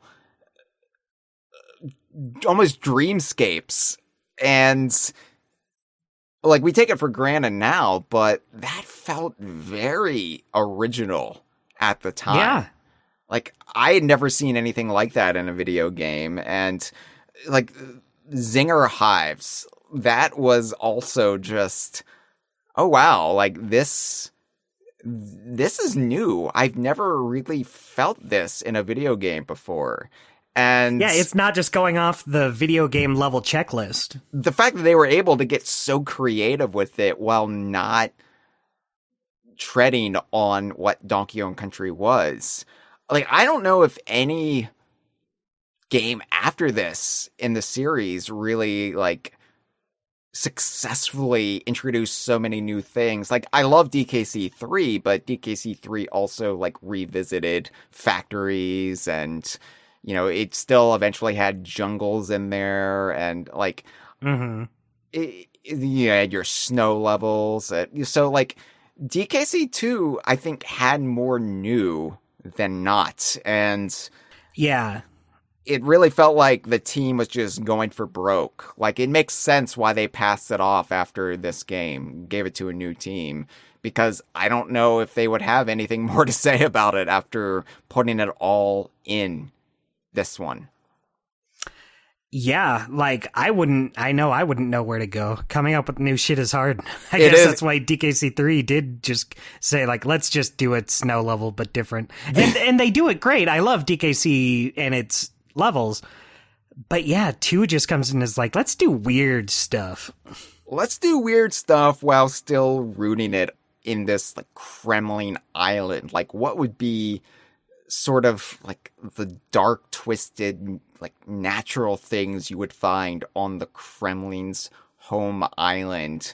Yeah, well, you have forest levels, but it's not just a forest, they're haunted forests. Haunted forest with the spoopy trees in the background, and like you have ghost ropes. Who came up with that? Ghost ropes. Hyle, don't look now, but right behind you. Oh yeah, I need to go to the hardware store to pick up rope. Oh no, but it's haunted. That would be an inconvenience. They would disappear once every few seconds. It's like, I just bought this pack of nails, and where did it go? Oh, it's intangible because they're ghost nails. I just bundled these newspapers. Now they're all strewn about on the ground again. Oh no, my ghost rubber band has dissipated, and now my newspaper isn't rolled up. All of the carrots I got from the grocery store are not going to stay together anymore. Yeah, Crocodile Isle is just such a great location, and I would say like its existence is also what pushed the Kremlings over the line from being just these stock video game baddies in the first Donkey Kong Country. Like, I love the Kremlings in Donkey Kong Country and Donkey Kong Land, but I don't think they were that interesting other than being fun designs. No, they were there to just be, the baddies that you jump on. Yeah, then you get to DKC 2. You find out where they actually originate from. You've got this whole history that's separate from their relation to Donkey Kong Island. And it's also where K. Rool went from the generic big boss, basically a reskinned Bowser or Warts or Pig Ganon, just a big corpulent animal, as was the norm in Nintendo at the time. And it really made him this endlessly fascinating antagonist. Like, there are bits in the original Donkey Kong Country where you're like, oh, there might be a bit more to this guy. Like, I always bring up the finger waggle he does in DKC where the cannonballs are raining down and he's kind of like stimming off of it. Like, he's like, ooh, yeah, that's nice. Cannonballs coming down.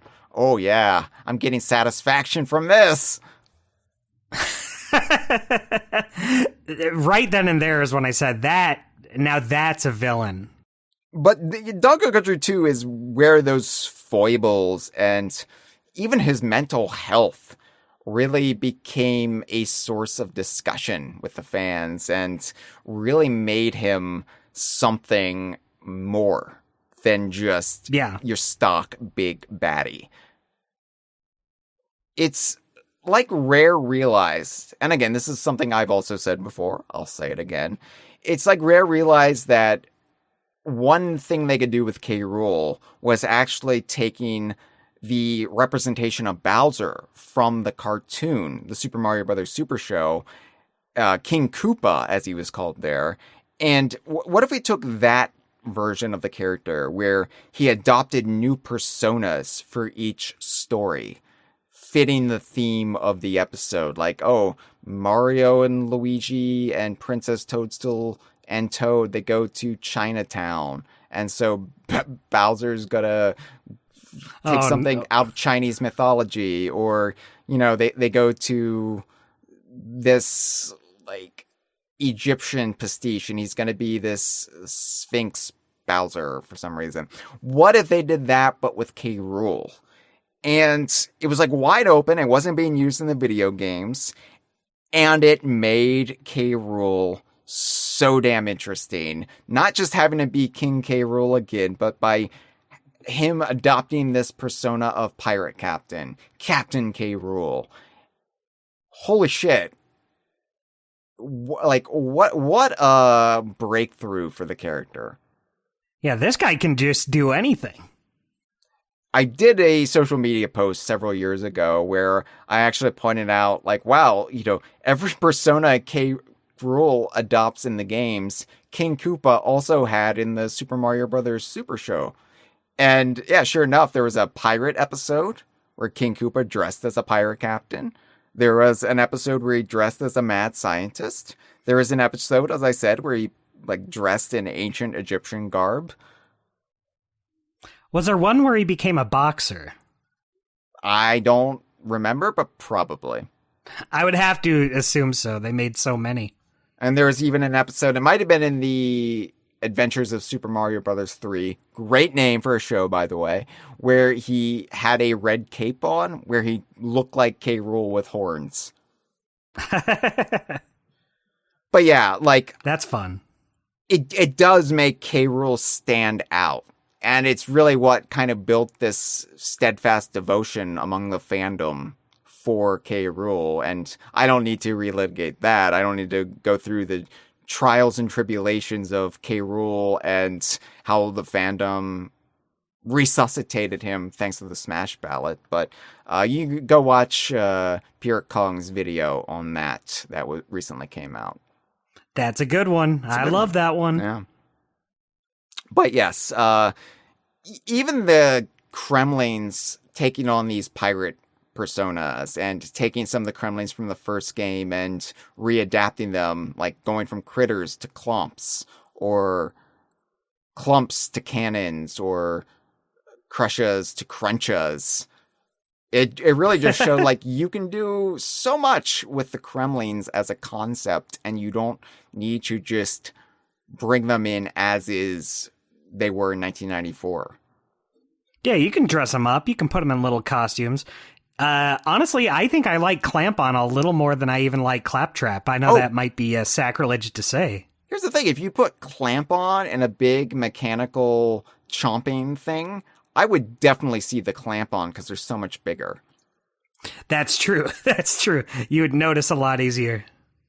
No problems there whatsoever. No, the design of Clamp-On is so great. And DKC2 is also the game that really made the Kremling noise so iconic. Yeah, that Kremling noise we all know and love. Because they all go, like everybody says it differently, everybody spells it differently, but we all know it. We all know the sound. It's the music of the universe, that sound. And so it's what brings us all together. You know, you go back to the first Donkey Kong Country and you're kind of put off because the critters just go like, they just make these little squeals and you're like, why aren't you going, Come on, work on this. Work on this and bring me something better next time. Another thing that Donkey Kong Country 2 also contributed to the series and how much the fans care about certain characters of the series is Donkey Kong Country 2 increased the prominence of the animal buddies. And yeah, they did. The animal buddies were a fun perk in the original Donkey Kong Country. You know, you found the crate and you were like, ooh, I get to ride on Winky for a bit. Oh, how fun. How novel. But it was never this requirement per se. They were always optional. They were always optional. Sometimes they were very well hidden. And, you know, the only time it was presented as almost an obligation was Squawks in Torchlight Trouble. And even then, let's be honest, you didn't need Squawks. No. But what Donkey Kong Country 2 did is it asked, what if we made the animal buddies absolutely vital to clearing some of these levels?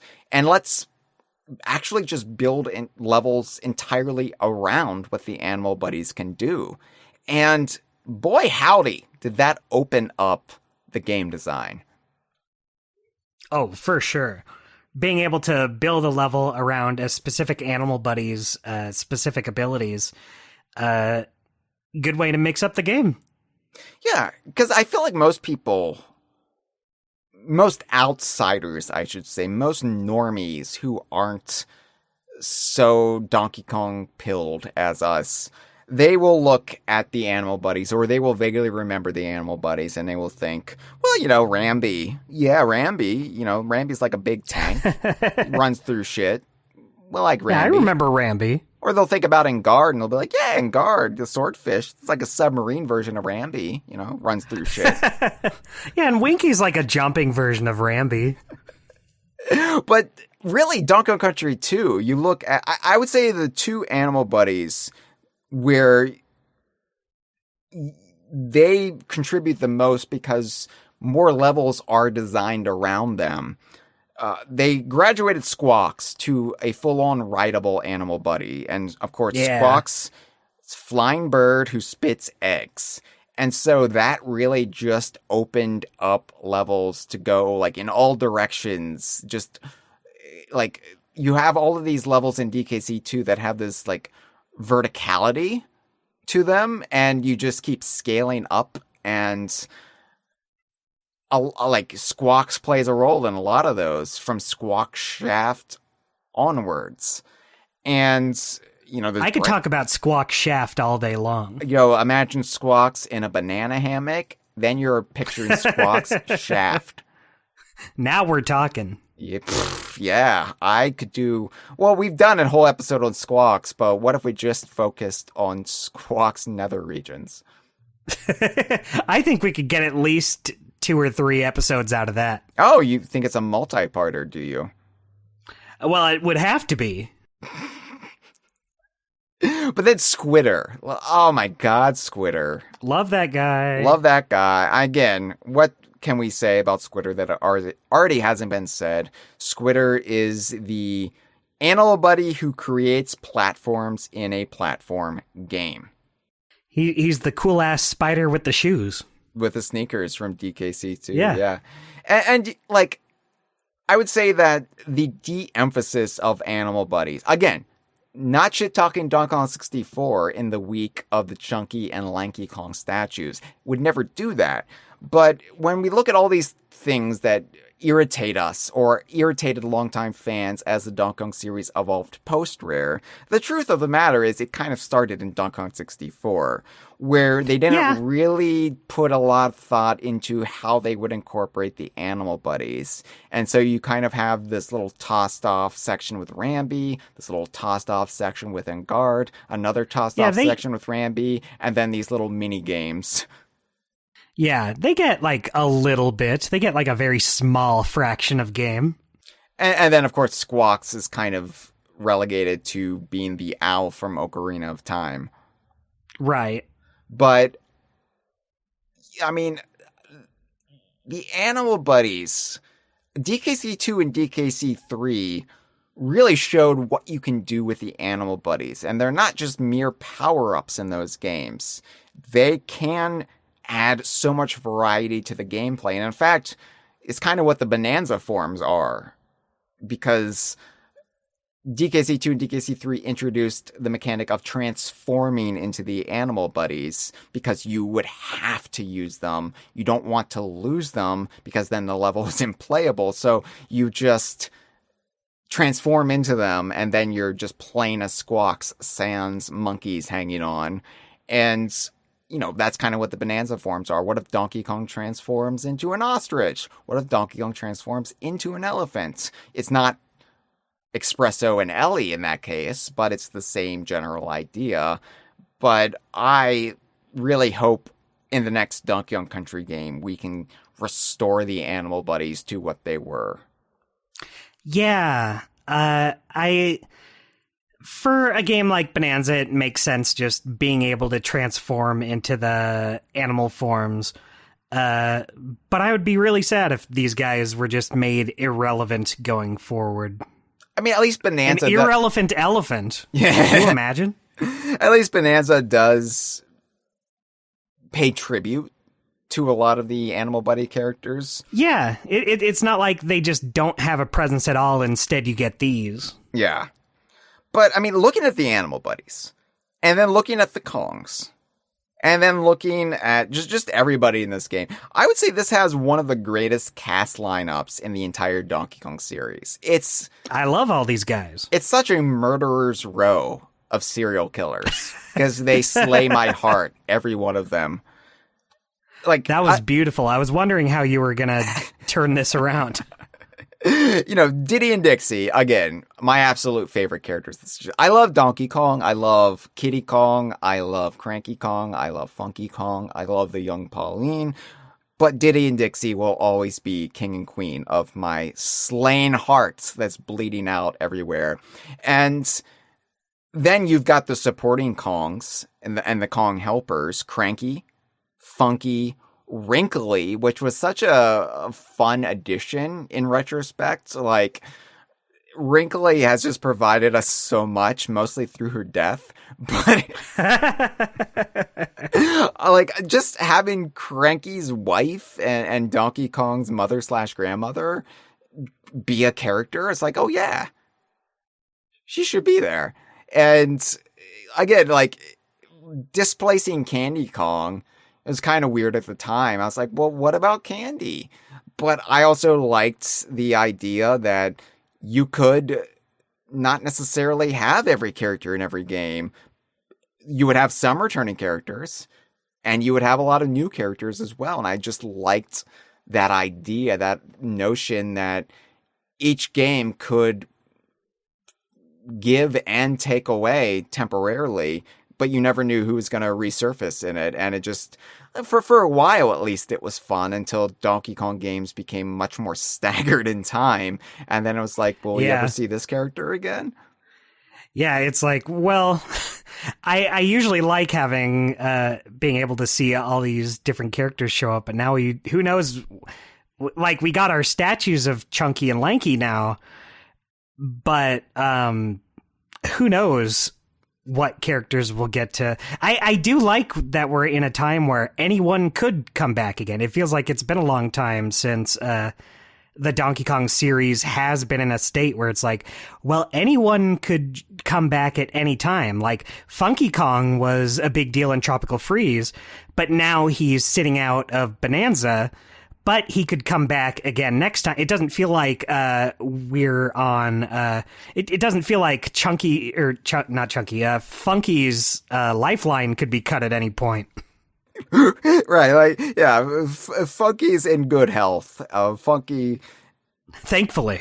And honestly, that's the joy of Bananza, is that it makes everything feel possible again. It makes me feel like I did back in 95 and 96 when I was like, ooh, which Kongs are going to be in this one? Which animal buddies are going to be in this one? And then DKC2 introduced Swanky Kong. And I'm like, who the fuck is Swanky Kong? I didn't curse Who's back this then. asshole? I wasn't potty mouth back then, but I was like, what? How does this character relate to these characters? Who is he? But what a joy getting to know Swanky was. Yeah, I love that. I love that we could just get new Kongs. And again, we're kind of back in that spot with Bananza where we did get brand new Kongs. We did. It's a great time. And also, like, we got Clubba, who was the first time we got a non-Kong supporting character who wasn't necessarily an antagonist. Yeah, a Kremling who is an actual character other than K. Rool. Because at that point, all the other ones are just the enemies you fight in the levels who are serving K. Rool. And then Clubba comes along and he says, no, I can just be like a standalone guy. And it also, I can have my own shit going on.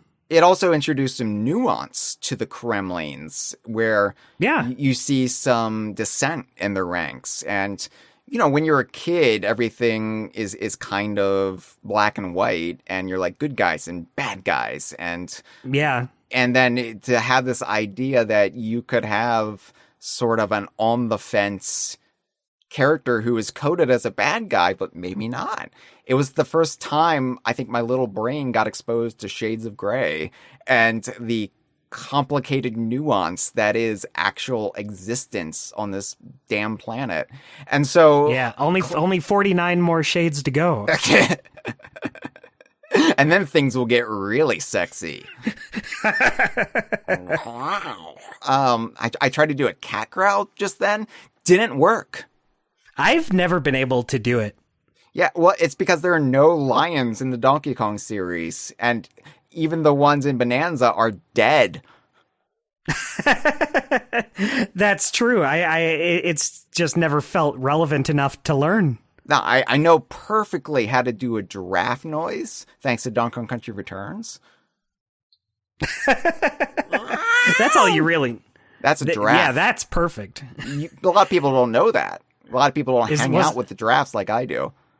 Hyle, do you have a giraffe over there? Oh, no, wait, it was you. It was me all along. I'm the giraffe. Surprise! Oh, you fooled me. You fooled me because it was so good.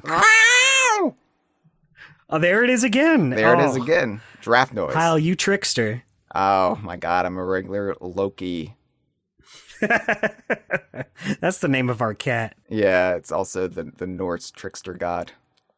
Yeah. Yeah. So, but yeah, Clubba is just... Like, I love Clubba, and... Love that guy. Clubba really, like, stood out to me, and he's such a fun, imposing figure, and you can choose to fight him, and it does nothing. It's one of those great rare touches, too, right, where there's so much that they put in the game that doesn't serve any purpose other than fun. Like, it's not there for gameplay purposes. It kind of breaks a lot of the rigid... As I say, like, game design 101 that Nintendo operates under, or at least used to operate under. I think they're more open to this kind of frivolity these days. But, like, choosing to fight Clubba does nothing, but it's just another way to leave the screen, to leave Clubba's kiosk, except it's Clubba whacking Diddy and or Dixie with his big spiked club. Yeah, it just gives it some more personality, something that's just there for fun. Yes, and that is, I think, really what made me start to become a Rare fan and not just a Donkey Kong fan. It was like noticing little touches like that and how it was so unique to their games at the time and being like, yeah, more of that, actually, please. More, please. But yeah. This cast, Dustin, the Animal Buddies, this is the best lineup of Animal Buddies ever. I agree. There's no one here that I dislike. I feel like both DKC 1 and DKC 3 have Animal Buddies where I'm a little iffier on them. I don't really love Winky's controls. I hate Perry the Parallel Bird. Oh my God, the Parallel Bird fandom catching strays from Dustin Jackson. I'll say it. I'm not afraid to speak the truth here. He makes it stressful. He makes the game more stressful than it should be. Look, I love all of the Animal Buddies, even the Jungle Buddies from Jungle Beat, even the weird, like, animals we're supposed to care about in Donkey Kong Country Returns, even though we've never met them and we've never actually went on any adventures with them, like Canopy the giraffe and Zygmunt the zebra. I'm like, why couldn't you just be Winky? Why couldn't you just be Espresso? Like, what the fuck are you? But I love them, Dustin. Don't get me wrong. Don't get me wrong. But yeah, and hate's a strong word. I don't hate Perry the Parallel Bird. I like how dumb he looks. I like the ways he sucks and is shitty. It's like, man, you know, out of all the historical figures I absolutely loathe, Adolf Hitler, Benito Mussolini, Perry the Parallel Bird, monsters. He's pretty down there. Monsters all. He's pretty comparable. Rambi and Guard and Squawks come back from the first game. And I think that's just such a smart lineup because you got Rambi and Guard, which were the standouts as far as just gameplay goes. And then you do something different with Squawks, which was such a novel concept at the time. Like, wait, he doesn't just have to hold a flashlight? What? He can do more? He can actually be a good character? What? Well, now I've seen everything. And like, I loved Winky. I think Winky was a lot of kids' favorite Animal Buddy from the first game because he's a big frog you can ride, and that's really appealing to a kid. But yeah, on paper I love Winky, but controlling him was never my favorite. But I do like frogs, and he's a big frog you ride, so I'll always at least like him. I'll always love Winky, but I think swapping him out with Radley was the right call. Yeah, and I was talking to some people about this a while back, how even though I prefer Radley, it makes sense that Winky is the more iconic of the two. Even though I do think Radley just comes in and is Winky, but better. Well, he's Winky, but better, but he's also a snake with a big, derpy face. Yeah. He's like, hi, everyone, I'm Rattly the Rattlesnake. Do you want to ride on me? Uh-oh, here comes poison. Hop on my back and we'll jump down over to the 7-Eleven. No, I love Radley, and I love the weird little lore that Radley is somehow so revered in universe. Yeah, he got a street named after him. Got a street named after him. He had a trivia question attributed to him in Grunty's Furnace Fun in Banjo-Kazooie. That's true. Imagine this stupid-looking snake with a giant bulbous nose comes out, and everyone loses their shit. They're all clapping, cheering, applauding, and it goes for 5 minutes until they all calm down. It's Beatlemania, but for a snake that's doesn't even have a visible rattle, and yet it's a rattlesnake. And everyone loves him just for being himself. There's an ice cream flavor based on him in the underground world. Oh, is there? Yeah, one of the signs in Freezer Layer in the volcanic region says that they talk about this swirled ice cream dessert that they've concocted, and it's Radley's colors, and it's based on a snake friend, or based on a snake that we've befriended or something, and it's. Oh my goodness. Yeah. I must have missed that. I'll have to go back and look. But yeah, it's just Radley is just basically this infallible figure. He's I'm trying to think of somebody who nobody hates, and I'm really struggling with it because especially as time goes on. Yeah, I'm no, that person's been canceled. No, that person had a problematic tweet back in 2011. No. Anyway, but Radley can do no wrong. We're gonna find out Radley has made some weird posts in the past. It turns out his ice cream flavor causes said diarrhea. But you know what? Worth it. Yeah, and Squitter, of course. We already talked about Squitter. Squitter, maybe my favorite animal buddy.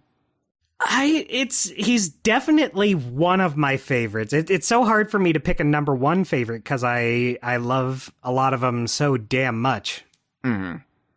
I mean, but I think he's definitely one of the picks I would say would qualify for top favorite. I think as I've gotten older, the more I've appreciated Squitter, and I was really glad that at the very least Squitter had the fossil reference in Bananza, so, Yeah.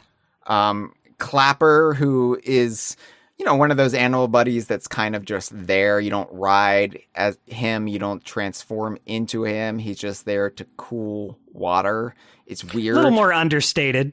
But again, it's one of those aspects of Rare's design where you need to have this mechanic, you need to have this little quirk in certain levels. Why not have that be an entire character? That's more fun than hitting a switch. Yeah, instead of just hitting the make the water cold switch. Yeah, it's one of the things this team really got about the psyche of gamers, but especially, I think, kids or those with a childlike mentality, as we have held on to even as we've aged into these withered husks with the sore backs. Having it be an actual tangible character, a personality, endears something to people way more than it just being this mechanical, not there are different people, of course. It's one of those things, any fandom, you'll have weirdos who gravitate towards one thing or another. And some people, in sci-fi fandom, some people are all about all of the weird characters. I'm thinking about Star Wars, and, there are people who obsess over all of the background characters that all have names and biographies and very, elaborate backstories. And then there are other people who obsess about the ships. And when I was into Star Wars, I didn't give a damn about the ships. Who cares? They're just ships. They're just cold steel. But the characters, Yeah, like, I want to know Yeah. more about that weird walrus man in the back of the cantina. Yeah, I don't think an X-Wing could cool down the lava for me to swim in and get the hero coin. Absolutely not, no. In fact, if they had an X-Wing, why couldn't they just fly to the top of Crocodile? I mean, granted, they did have Funky's planes, but there were reasons they couldn't fly ahead. They can only go to areas they've already been. That's a bad plane service. Could you imagine, though, if all airports worked that way? Sorry, you can only fly to a place you've already been. I mean, it would really make people like put in the miles in automobiles and trains and boats. You know, it's like, oh, well, I better be there so I can travel there more quickly. Yeah, although that'll make it hard to get out of the country. I mean, that's what boats are for. Oh yeah, that's true. You did say boats, Hyle. You did say boats. Or you could be really bold and get a whole, like, floating herd of rhinos with the little floaties. I was about to say you could ride on a swordfish, but that works too. Yeah, why didn't they just take Engard and a bunch of swordfish to Ingot Isle? Why did they? Oh, okay. All right. Anyway.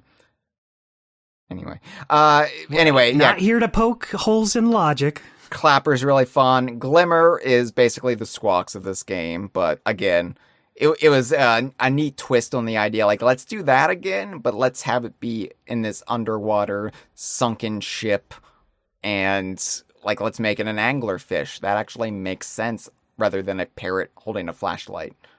Yeah, I think that's what makes it land better, is you have an anglerfish. That's basically just what they do. Hold on, Dustin. You don't look... Wouldn't you say that actually makes it water better?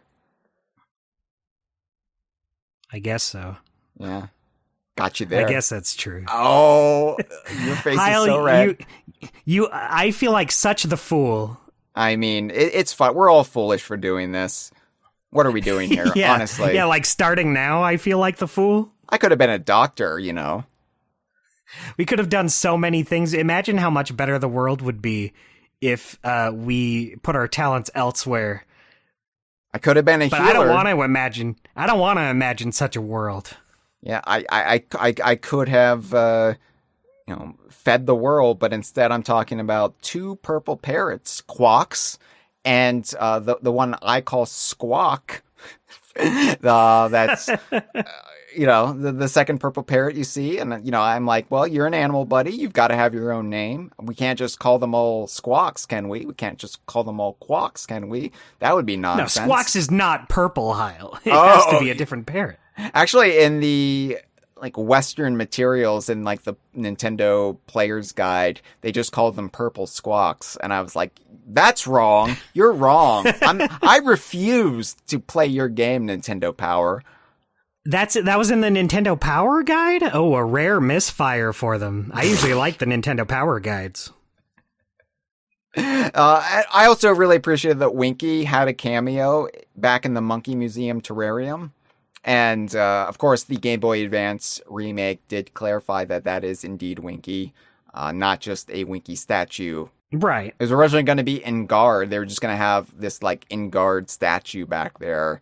And the render of the Monkey Museum actually shows that. And sometime late in the process, they were like, what if that was an animal buddy that's actually not in the game? I think that's a good call. Yeah. It gets Winky in there in a way. It gets Winky in there. And, we also have the espresso token in the Monkey Museum. Although the way it's angled, most people cannot read it as an espresso token. But that's okay. Espresso got his time in the DKC2 greenish hued sun in the Game Boy Advance remake as well. Yeah, you know what? Good for them. So wildly, and I brought this up very recently on a Bonanza episode, but all of these characters that I just listed, they are all either appearing in or they have references to themselves in Donkey Kong Bonanza, except Wrinkly Kong. She's the only one who is not acknowledged in any way in Bonanza. She should have been a fossil. Just Wrinkly Kong's actual corpse. That's the title of the fossil. Yeah, that's the big one for the stage. Yeah, the rare one. I know. It's like Clubba is name dropped. We get like Clapper and Glimmer in like little sand carvings, illustrations on Donkey Kong Island. Even Quawks and Squawk appear. We see him flying around. You see them flying around. Funky Kong does not appear in Bonanza, but those two fuckers get in. Their stock going way up. That's the kind of stuff I loved as a kid. I was like, well, yeah, Funky Kong's not in this one, but hey, Quawks is there. The other purple parrot is there. And the thing is, that feels like something that would be like so negligible. Like if they just had the green squawks flying around in hordes, I would be like, okay, yeah, that makes sense. I think they're called flocks, Dustin. I don't think they're called flocks of squawks. Flocks of squawks, yeah. I don't think they're called hordes. Oh no, we got the horde of birds here. Imagine Donkey Kong had a bird horde underneath his treehouse. Oh no, K. Rool stole the bird horde. Oh no. What will Donkey Kong eat now? All of my pigeons gone. You know what? That would be a good, unique setup for a video game story. Someone stole my pigeons. And they've left little trails of pigeons throughout each level. That's actually going to be the next Donkey Kong Country game. It's going to be entitled Donkey Kong Country. Donkey Kong's Missing Pigeons. That's an uncreative name, but it tells me everything I need to know. I mean, it gets the job done, and really, that's all you can ask. You don't need a clever pun like Tropical Freeze. Most people don't realize that is a pun. Most people don't realize Diddy's Conquest is wordplay. Yeah. I didn't for a while. I feel like when did I learn it? I feel like it was sometime in the early 2000s. I think it was when I first came to DK Vine and someone pointed out, and I was like, oh yeah. It is confusing because originally the game was promoted and even had the title screen at E395 as Diddy Kong's Quest, and somewhere in the summer of 95, somebody realized, hey, if we just switched that around a little bit, you get a fun pun. You get a fun little play on words there. And it also really does, like, just exemplify what the game is about in a much more stark way than Diddy Kong's Quest. No, Diddy's Conquest. Yeah, definitely a change for the better. I also think DKC2 has the most efficient lineup of collectibles in any Donkey Kong game. Ooh, do tell. So, like Donkey Kong Country, bananas are the coins of the game. You get 100 for a life balloon. And yes, you have life balloons, red, green, and blue life balloons. Now in the shape of Diddy's head. That's a fun change. I like that. But then this is the one that introduces coins. And this was controversial for me at the time because I viewed coins as a Mario coded thing. And I'm like, right. Like, this is before I was really into like pirate media or pirate literature or just the history of pirates. And I was like, why are you introducing coins? And of course, it's because pirates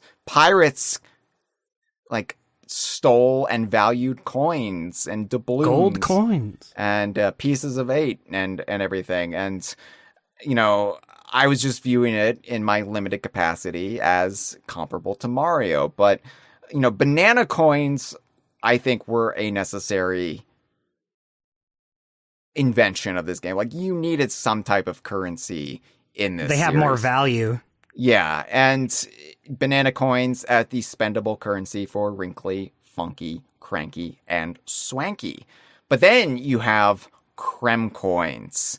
And Creme coins are such a masterstroke. They are so, in my opinion, what push bonus stages over the line into being relevant, into actually mattering. Because the original Donkey Kong Country, it had bonus stages, but they weren't very refined. in both You never DKC really had to finish any of the bonus stages. It just counted if you found it. But then once you get in, you don't really have any reason to actually do the bonus stage. Yeah, like in DKC and Donkey Kong Land, it almost felt like they were just there to serve as this dishonest marketing. Because Donkey Kong Country was like promoted, it has over 100 levels. And it was getting that figure by counting all of the bonus levels, which... That doesn't count. That's cheating. Yeah, like that was scummy, Nintendo. Do better. But, like, the bonus stages, there was no consistency. There could be 7 in one level and no bonus stages in the next. You know, it was ridiculous. And right. Like you said, there was no impetus for actually finishing them. It would count towards your percentage, but what did the percentage really mean or matter? You get a new line from Cranky Kong when you beat K. Rool if you found all of the bonus stages. And one of the bonus stages is that bonus stage in a bonus stage that can only appear once, which is so cheap and so, again, scummy. Do better, Rare. And they did. They did. They vastly improved it. They made it so you actually want to do this shit. They added a bit of structure. They themed the bonus stages, which is something that kind of carried forward even into the retro era. You didn't have the big title cards to like tell you what to do, but I know the retro games, they were all just collecting bananas more or less, but there were different types of collecting the bananas, so it still counts, kind of.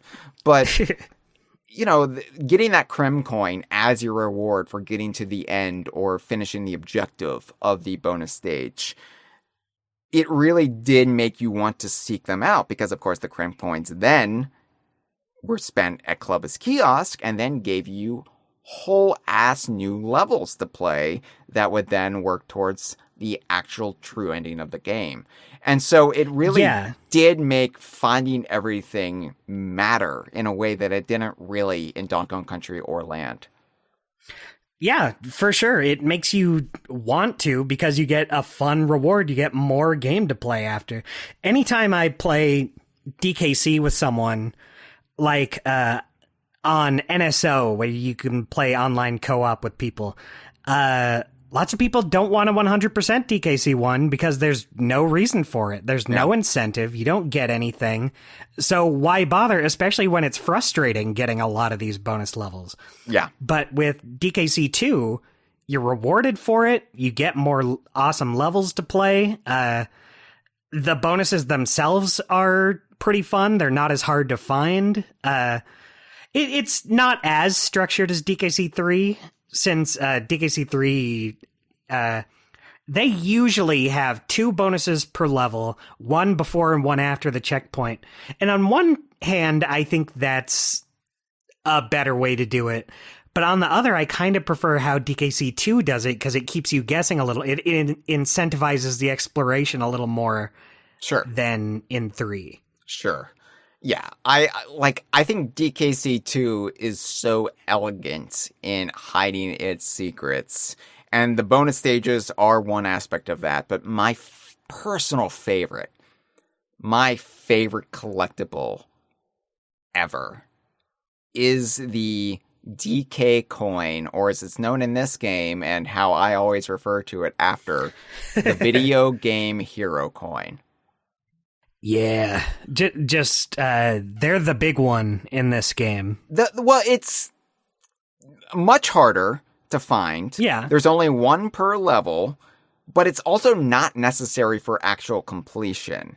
This is kind of what the bonus stages were in the first game, where you get a better ending with Cranky, but you still get the same ending, even if you don't get them all. And like, this isn't necessary for completion. It has nothing to do with rescuing Donkey Kong, which is going to be the most, like, driven thing that people are seeking to do with this game is I got to get Donkey Kong safe. I've got to get Donkey Kong back home. And then maybe learning about the mysteries of Crocodile Isle with the Creme coins. will drive you the rest of the way. But the hero coins are just there for the players invested in the story of Diddy's journey from sidekick to video game hero. It's such a more refined way of doing that bonus stage structure by removing it from the bonus stages, except for the hero coins and the bonus stages in the Lost World, but whatever. You know, it has that, but it's scaled down. It's one per level. It's not like this just free for all where you might have 7 hero coins in one level and no hero coins in the next. It's just, you know what you're getting, but what a treat it is to find it. It's this big golden spinning coin, and you get that delectable sound effect collecting it. Can you replicate the sound with your mouth? Let me do. That's a giraffe. Shit. Damn, you're good at that giraffe, though. That's all I can do now. It's my new Bill Clinton voice. You know what? I think that's a good trade-off. But here's the bad thing, Dustin. I was lying. I don't actually know what a giraffe sounds like. You could have fooled me. Oh, man. Maybe that's not at all how they sound, but you just sounded so confident doing it that I believed you. I mean, that's most of what people buy is the confidence. It's just that's what DK Vine was built on. The unearned swagger that you come into this with. And I was just like, you know what? This is what a giraffe sounds like. But the truth is, I've built my empire on a house of cards. I do not know what a giraffe sounds like. I was just making mouth noises. You know what? I think just because you're so lovable, I'm going to believe that that's how they sound from now on. And I'm going to go even further than that. That is how they sound. And anyone else who says otherwise is a fucking liar. You say I'm lovable, Dustin, but wait till you see my problematic tweets from 2011. That's true. Maybe I shouldn't hitch my ride to this wagon. Yeah. Giraffe. More like... what rhymes with giraffe? Giraffe, does anything rhyme with giraffe? Laugh? Like, you make me laugh with your problematic tweets from 2011. Giraffe, I laugh. Anyway, talking about noises and sound and what goes into your ears. Is Donkey Kong Country 2 the greatest video game soundtrack of all time? Probably not, but it's my favorite. It's up there for me. I think it might be my favorite. I would really need to put thought into it, but it's, as of right now, I think I can say it's my favorite game soundtrack. It depends what you're looking for out of a game soundtrack, and it depends how you're watching. Music is subjective, and everybody's musical taste differ, and it's all about your own experiences in life and like how you are just dialed in and what brings you joy, what brings you happiness, what pumps you up. And for me, like the DKC2 soundtrack, it's so unlike... I mean, really, the Donkey Kong like music library is so unlike anything else from Nintendo. But DKC2 in particular, it's just banger after banger. It's just so elegant. It really is, I think, David Wise's magnum opus. I think it is... I mean, like, David Wise would go on to do lots of great work after this, but... I can't think of any game soundtrack where there is not one song that I'm not like, yeah, that's great. Yeah, I can't think of a single one from DKC2 that I don't love and consider one of the best tracks ever made. But Hyle, what is your number one favorite song in this game? I mean, I'm very basic, Dustin. I'm sorry. I should come into this with a very interesting response. Like, oh yeah, it's Flight of the Zinger for sure. But no, it's Sticker Bush Symphony because it's legit. I'm just a basic pumpkin latte swilling bitch. Hey, you know what? You can't go wrong with any of them, Hyle. Sticker Brush Symphony, that is the popular one, but hey, there's a reason it's so popular. It just married so perfectly with those Bramble levels. Just everything it conjures up, everything it makes you feel. It's so, like, transcendent, and you're like, wow. And then there's a do-rag wearing vulture dive bombing me, and you're like, oh yeah, I'm playing a video game about monkeys on a pirate island. But the perfect combo. God, it is just a sublime piece of music. And I mean, like, Forced Interlude is also up there. For sure. That's probably my second favorite one in the game. Yeah, same. That's one I didn't really start to appreciate until I was older. Yeah. My top favorite is Jib Jig. Oh, that's my third favorite, honestly. Nice. Jib Jig was up there as probably my second, but I think Forced Interlude has kind of grown in my heart since then. But They're very good. Jib Jig, in particular, and I've talked about this before, I think it was the Overclocked remix version of Jib Jig when they did their DKC2 soundtrack.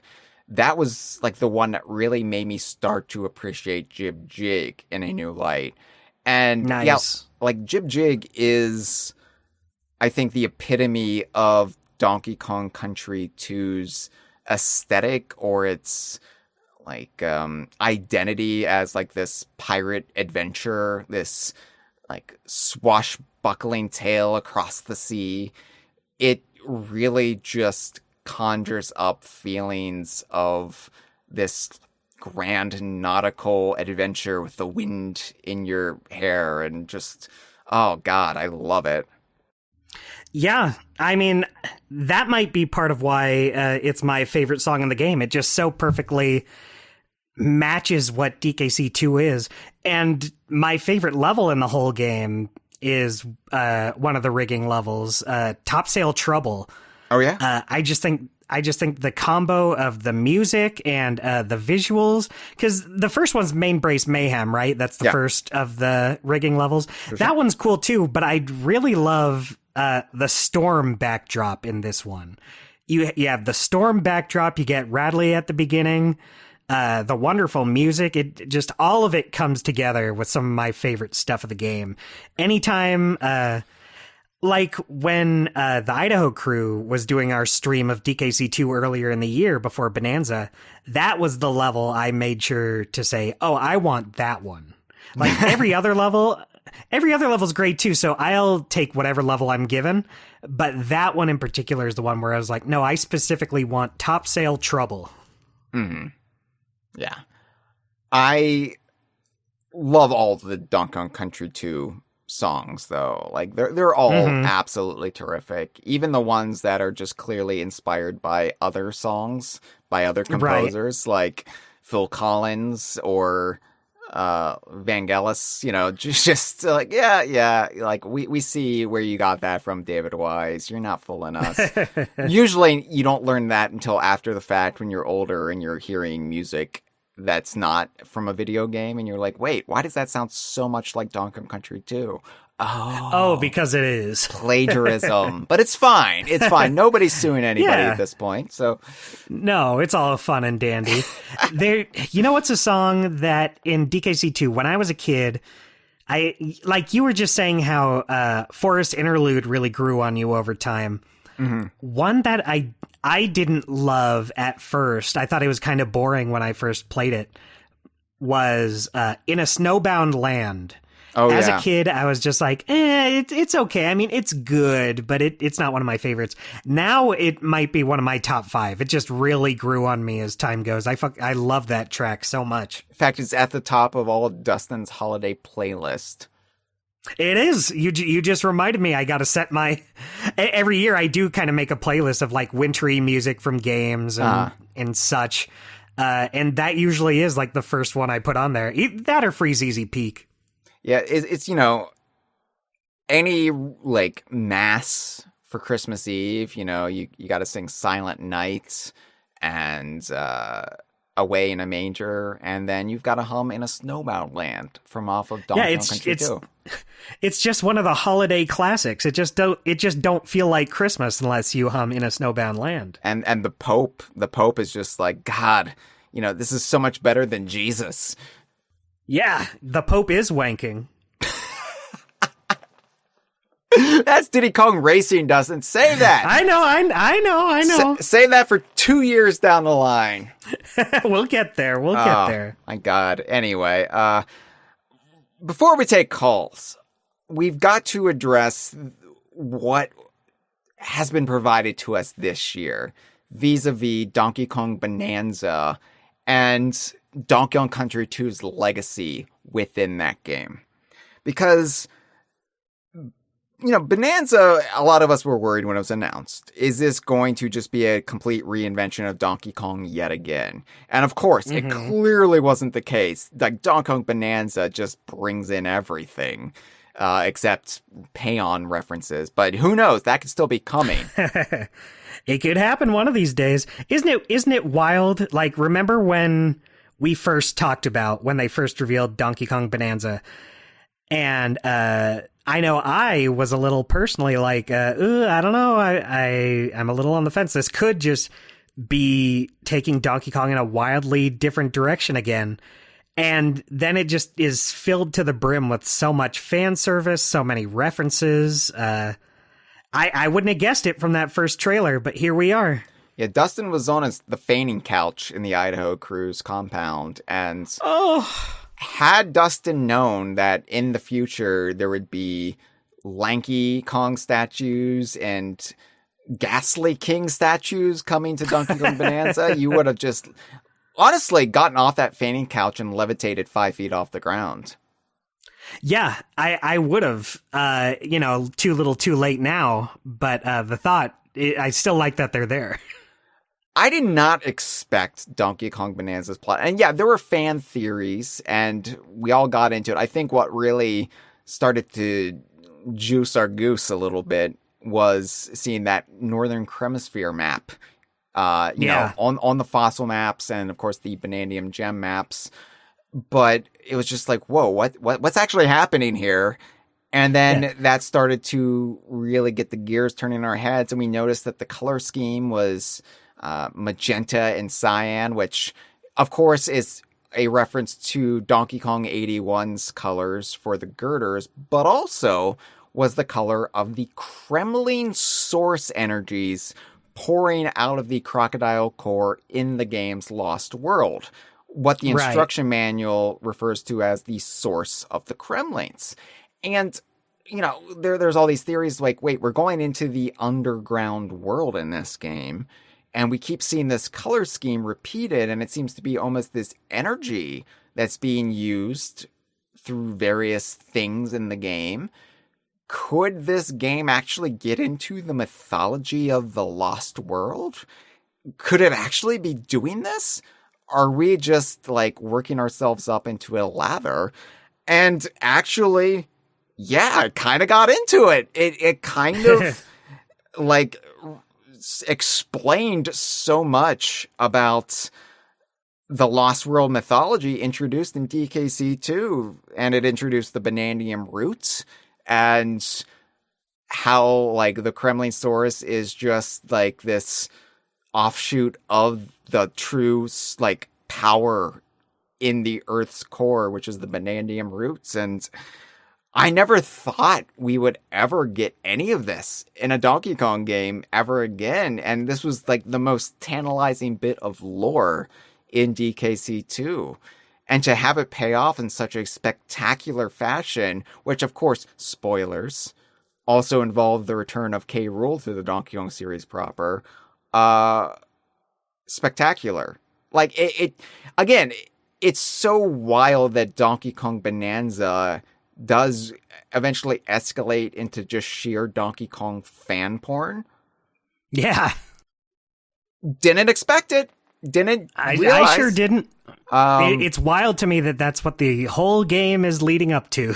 And of course, Jeff called in when we did the big Cul-sac episode, explaining how it also ties into Donkey Kong Country 3 and that's there as well. But I mean, all of that really does is it recontextualizes Donkey Kong Country 3 to Donkey Kong Country 2. I mean, this all started with Donkey Kong Country 2, and you could even make the argument that the Kremlin Lost World is a sublayer in the underground world. It's our first time in the underground world. We just don't know it, and it's just this isolated bit of it where the Kremlin's actually originated from. That's true. That's true. I'm loving this, Hyle. I'm doing a whole video about this. It'll be out early next year, hopefully. But ooh, exciting! I'm excited about it. But this also introduced the idea of Kremlins being pirates, or some of the Kremlins being pirates. And again, Bananza reiterated this in a very surprising way. You know, a lot of times I think fans viewed it as, well, the Kremlins either have to be generic Kremlins or they have to have a new gimmick. Gangster Kremlins, cowboy Kremlins.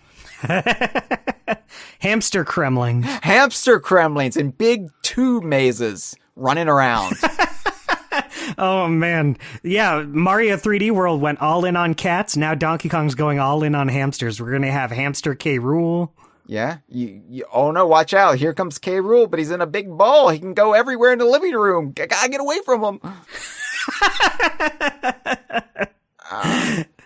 That'd be great. But yeah, Bananza said, no, you know, some of the pirate Kremlins are just around, or some of the Kremlins are always going to view themselves as pirates first and foremost. That wonderful diary of a Kremlin crew member that you get in the Planet Core in Sublayer 1600. The Kremlin courtyard. That one. Yeah, where that Kremlin crew member is just talking like a pirate. Like it's September 19th of all times. And, you know, he's saying things like, I'm afeared. And it's just wonderful, a wonderful little bit of detail. And you just realize that so much of the pirate life is just fundamentally intertwined with the Kremlin crew. And yeah, you even get some of the Kremlins like Kabooms. Like Kabooms are one of the original Kremlins from this game that are brought back in Bananza. And Bananza says, yeah, you know what? These can be just as iconic as critters. In fact, they're going to be the only Kremlin soldiers outside of critters that you're going to see as part of the Kremlin crew here in Bananza. Wild. I never would have expected critters, or no, definitely critters. I never would have expected Kabooms to come back. Like, I remember how weird it felt that Clobbers and Kabooms were in Donkey Kong 64.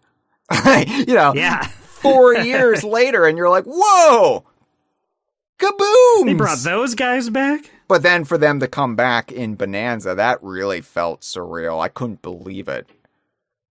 Yeah, like, it's one thing to be brought back by Rare themselves, but even more surprising to have just Nintendo themselves saying, like, no, we could bring back Kabooms. Why not just get some Kabooms in there? You know what? There's room for Kaboom. You know what? Sometimes you just want to spice it up, and you're like, Kaboom! And you just put a red crocodile man in there in a barrel. That would be a good sitcom name. No room for Kaboom. No room for Kaboom. Yeah, you know what? Honestly, I really want to get the DK Vine cable channel started up, because, you know, cable is a dying medium, but I think that just means there's room for us to elbow in. Yeah, there's a niche. What are these cable companies doing with all these channels? They're just airing like marathon reruns of old sitcoms from 20 years ago. I say we use the Patreon money. We buy one of these cable channels and we just develop absolute garbage that's somehow themed to the DKU. And No Room for Kaboom. That's our flagship show. No room for Kaboom. It's like Everybody Loves Raymond. Yeah, or, you know, we could even just style it like I Love Lucy. We'll just go back to the dawn of television, or the Honeymooners even. Yeah, the Kaboom goes, eh. You know, and instead of saying like, one of these days I'm going to punch you to the moon, or whatever spousal abuse is going on in the Honeymooners, the Kaboom could say, one of these days I'm going to explode on you. I'm going to walk up to you, bump into you, and explode, causing you to lose your Kong or a life. Yeah, and I'll be dead. Let me tell I will ya. just be dead, and that'll be it. The classic catchphrase. We'll put it on a banana hammock. Yeah, we could put that whole line on there, and it would sell 2 or 3 of them. That's good margins for the DK Vine merchandise store, let me tell you. Yeah, even just 2 or 3, I think for that specific product would be above expectations. That's getting pretty close to grape shirt territory. It's getting close, but not quite. And then finally, of course, the DLC brought us the Gangplank Galleon, scuttled on the rocks off of DK Island, and all of the DKC2 specific references therein. I love it. Seeing the end goal from DKC2 on the ship is what made me go, whoa! Yeah, the end of level target, it's like slightly broken, and it's just chipped and faded after 30 years in the tropical sun. That's just amazing. Definitely my favorite part of Donkey Kong Island. The fact that you go into K. Rool's captain's cabin and the windows are the same. Oh, I would never have expected this. Let alone this level of accuracy. You know, back when I was just talking about the rumors and what I'd heard about EPD developing Donkey Kong, and it kept being, relayed to me that, big fans of Donkey Kong there. I didn't expect to get the windows of the Gangplank Galleon spot on. Just like, what the hell? What the? Yeah.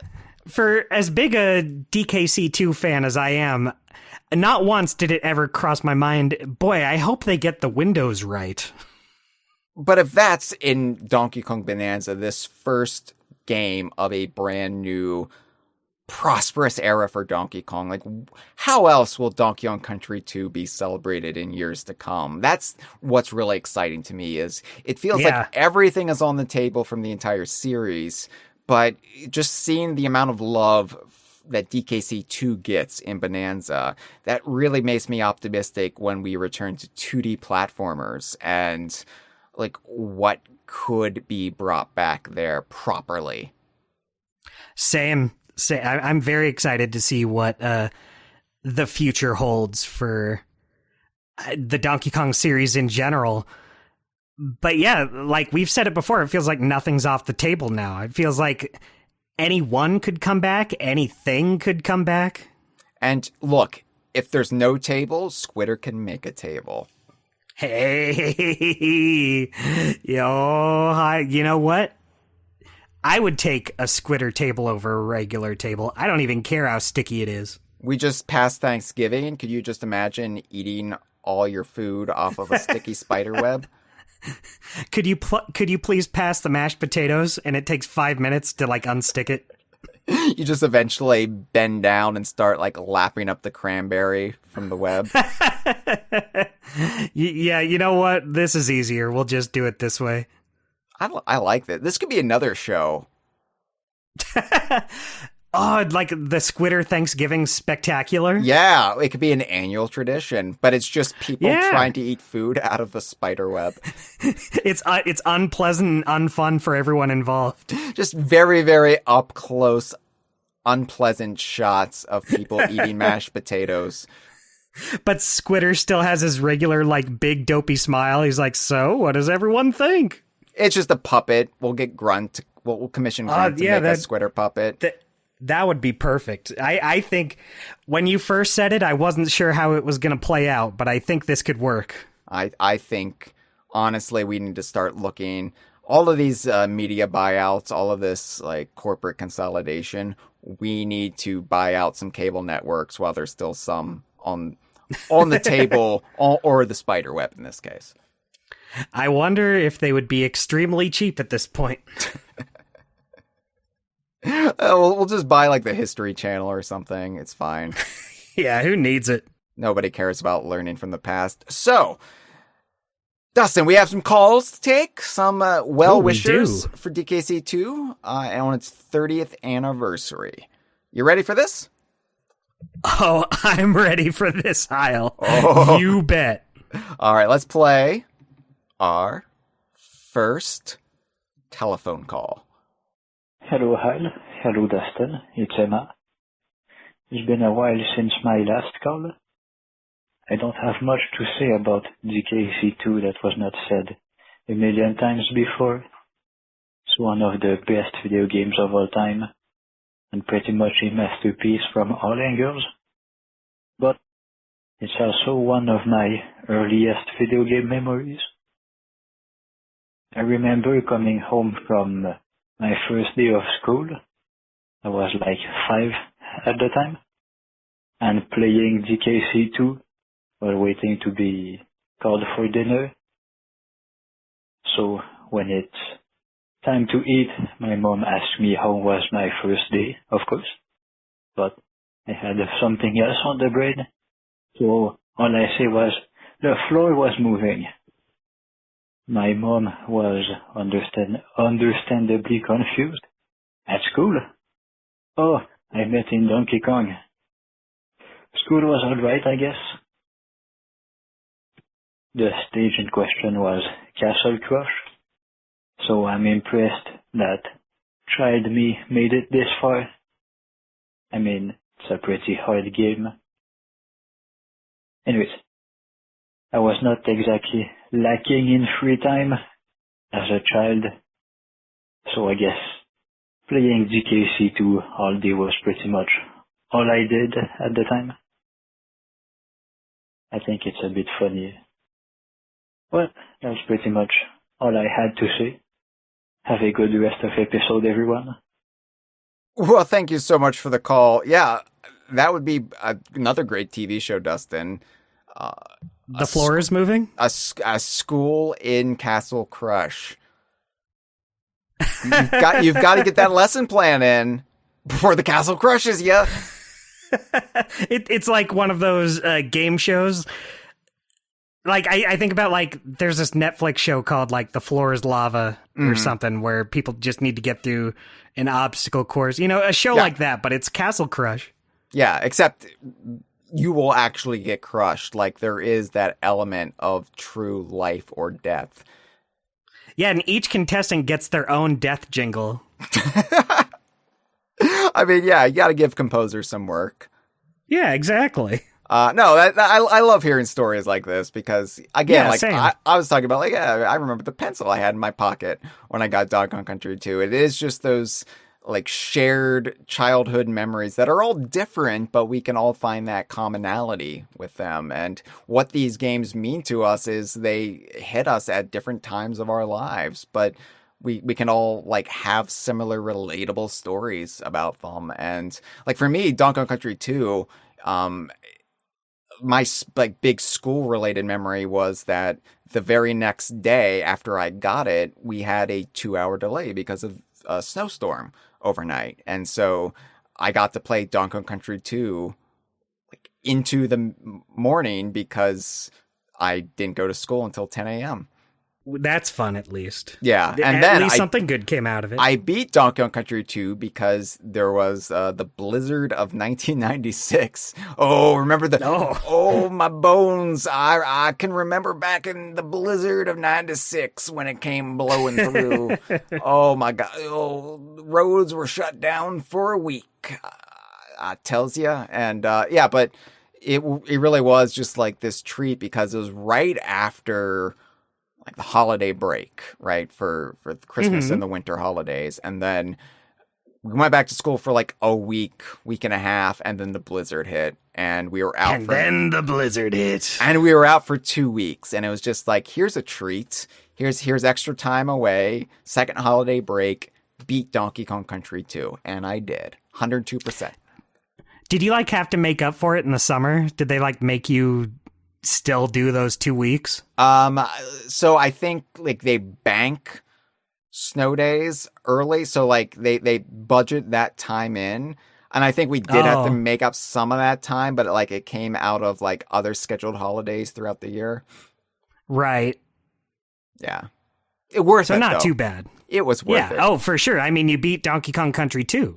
And then that was also where I made my Squitter snowman. I went outside and I was so jazzed about DKC2 that I wanted to build a snowman, but I wanted it to be my animal buddy, Squitter the spider. I love that. I like can't even picture what a snowman Squitter would look like. Didn't look that great. I wasn't that much of an artisan. It was just 3 balls smacked together, and then I got sticks for the legs. Hey, that's still fun. That's getting creative. I know, but I couldn't find any sneakers, so... Oh. I know. You'd think that would be the easy part. Yeah, I mean, I had my own, but I only had the one pair. I only have 2 legs. Yeah, I know. Anyway, thank you so much for the call. Let's Thank play. you. Let's play our second call. Hello, Dustin. Hello, Hyle. This is Chrononaut calling in for the big 30 years for Donkey Kong Country 2. And there's so many potential angles I could take this call, but given that it is the 30th anniversary, I think I'll focus mostly on legacy. Number one, I think it's very impressive that Donkey Kong Country 2 has managed to almost singularly break first level syndrome or first game syndrome that a lot of series suffer from. I should elaborate that a little bit. I think especially for older games, the first game in a series and the first level in that series tends to have an outsized effect on what people remember. I think to try to give a relatable example, in Mario Kart World, Daisy is themed after the desert area. There's a desert area that's sort of framed as if it's a recreation of Sarasaland, and people tend to think of Daisy as a desert princess and Sarasaland as being a desert kingdom. That's really not the case. It's just the first level happens to be Egypt themed, but Sarasaland has all these different sorts of areas, but that just doesn't have the same sort of influence. And Donkey Kong also, suffers this to an extent. People, I think, over-accentuate how much jungles are worth the saying. Obviously, there have always been jungle levels, and that's the first level, in Donkey Kong Country. But there's always been a lot of bios, even in the first game, and of course in Donkey Kong Country 2. So the reason I think 2 is unique in this case is that just because it's seen almost universally as almost a perfect classic 2D platformer and almost a perfect way to do an iterative sequel, it gets almost equal billing time in terms of what gets nostalgically referenced. Obviously in Bananza, we get Donkey Kong Country 2 nostalgia country levels in the same way that we do for the first game.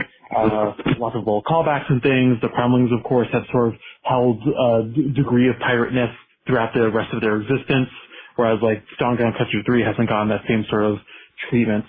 And on the basis of that sort of legacy, I want to end off with a sort of philosophical question. Hyle, you said that Donkey Kong Country 2 is your favorite game ever, nothing is ever going to supplant it. And I have played the game and I've liked it quite a bit. But I don't think I could ever get into that headspace. I think partially just because 2 is probably emblematic for you of sort of the legacy of getting into the fandom. At what point does saying Country 2 is your favorite game? At some point does transition to being less about the game itself and more the fact that it's emblematic of all of these memories and whatnot? I know that's kind of a vague question, but I'm wondering if you have some insight on that. Thank you for taking the call. Well, thank you for the call. To your question, I will kind of answer that once calls are done, because it's kind of what I want to talk about at the end of this episode anyway.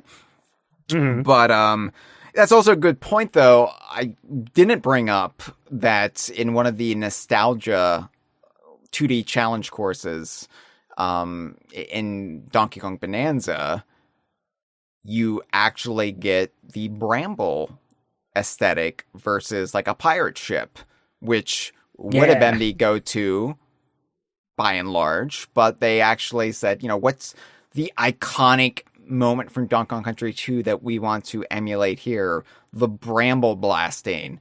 And yeah, that is very interesting. I can't think of many games that would kind of not fall into that trap of, the first level is what most people play, because even if they don't progress past that point, they will remember that. And Donkey Kong Country 2, people always tend to pull from all over the game versus just that first level or two. Mm-hmm.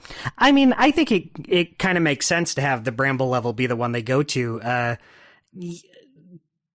I guess just since that song is so the song is what makes it stand out the most. That's that was the one they brought into Smash Brawl.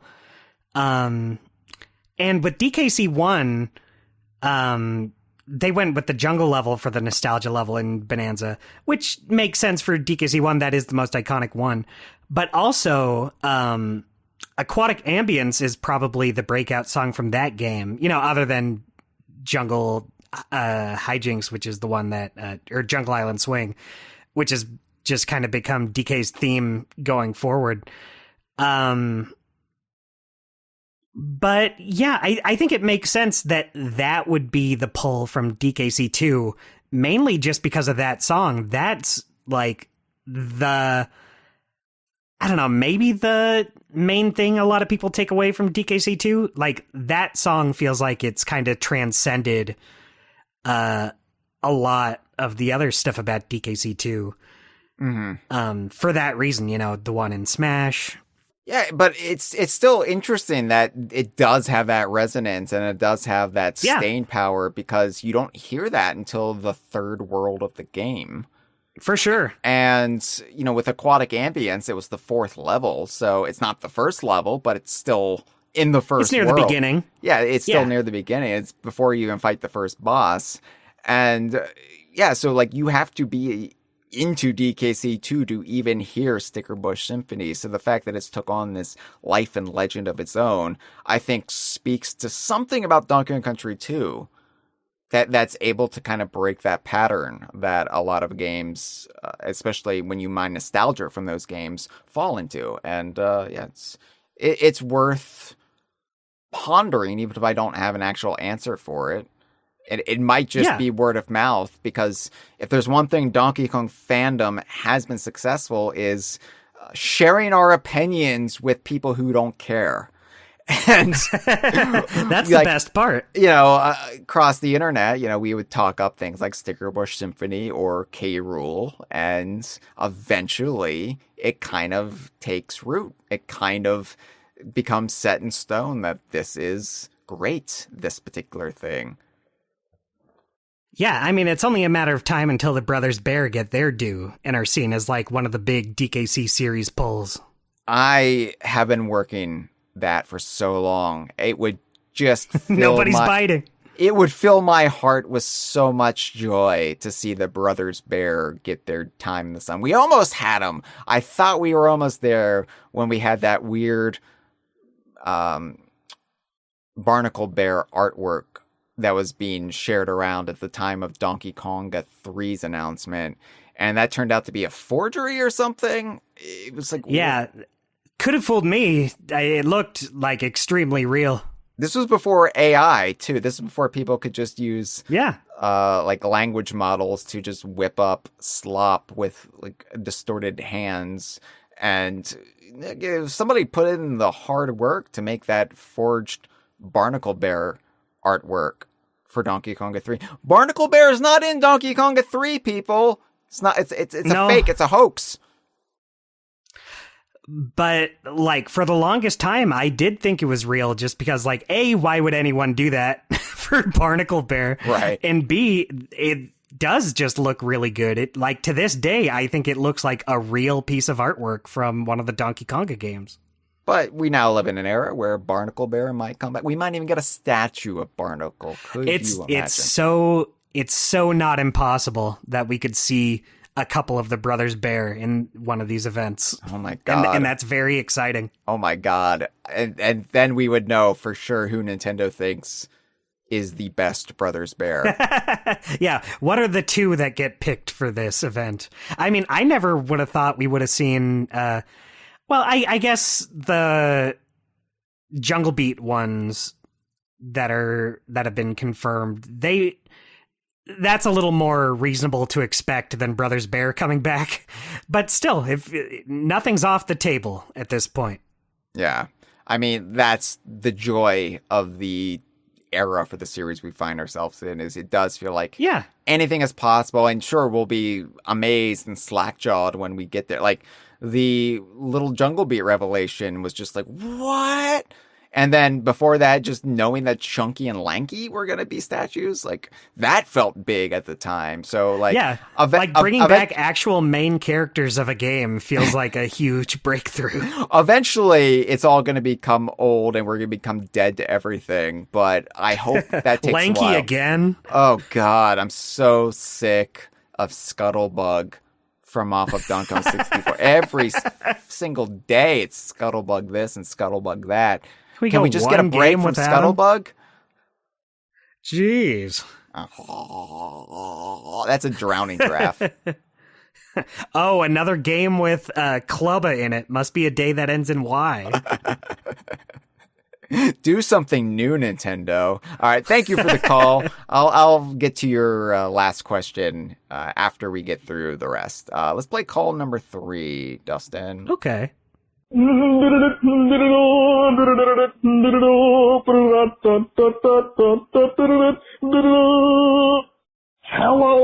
everyone. The Noipoi here, and I'm here to talk about Diddy Kong's Quest. Wait, Diddy's Kong Quest. It still trips me up to this day.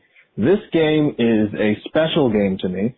Like many of the original Donkey Kong games, I wasn't born to play it. I played this game in 2019, and this was the game that really made me a Donkey Kong fan. I played the first Donkey Kong Country the year before just to kind of see what all the hype was about, and I liked it. I thought it was fun. I was like, yeah, this is a good game, but I wasn't like crazy about it. Then I played Country 2, and I fell deeply in love. It got me. I don't know what it is. Something about just the vibes and the characters and the gameplay and the music. Oh, the music. Look, everyone talks about Sticker Bush Symphony, but in a snowbound land, Pothead Bop, Crook's March is underrated. The Crook's March is my jam. I love that song. I don't need to tell you guys it's a great game. We all know it's a great game. It's incredible. Diddy and Dixie, gameplay-wise, have got to be my favorite duo in the series. And even just like as a duo, they're like number 2, right? I love those two. They're great together. Cranky is like so much funnier because he's just such an asshole. I love Crocodile Isle as a location. It's so cool. And I'm so sad that we're never going to see it again because they blew it up.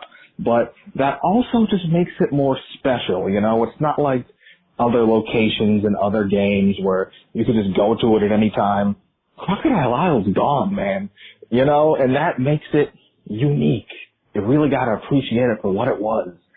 And that's kind of like Donkey Kong Country 2 in itself, really. It's not like nothing it did ever came back in another game, because it totally did. But as a game itself, it's kind of what it is. So that's what I wanted to say. It's such a wonderful game. And Twitter's the best animal buddy out of all of them. Okay, thanks, guys. Thank you for the call, the Noipoi. Wow, didn't play Donkey Kong Country 2 until 2019. That makes me feel even older. Hey, you know what? It's never too late. It's never too late, Dustin. It's true. It's never too late for Donkey Kong Country 2. I'm saying that like every day in irrelevant situations. I'm going to take Donkey Kong Country 2 into like retirement communities and homes and be like, hey, elderly people, this game isn't ageist. It's got 2 of you are in here. Gotta play it. It's never too late. You point at Wrinkly Kong and say, look, that's you. That's you. And then look, in 4 years, that's gonna be you. And I point to her ghost. That would be mean, but I would laugh. Crook's March is great, though. We didn't say that, but yeah, it's like dun, dun, dun, dun, dun, dun. It's great. It's great stuff. For sure.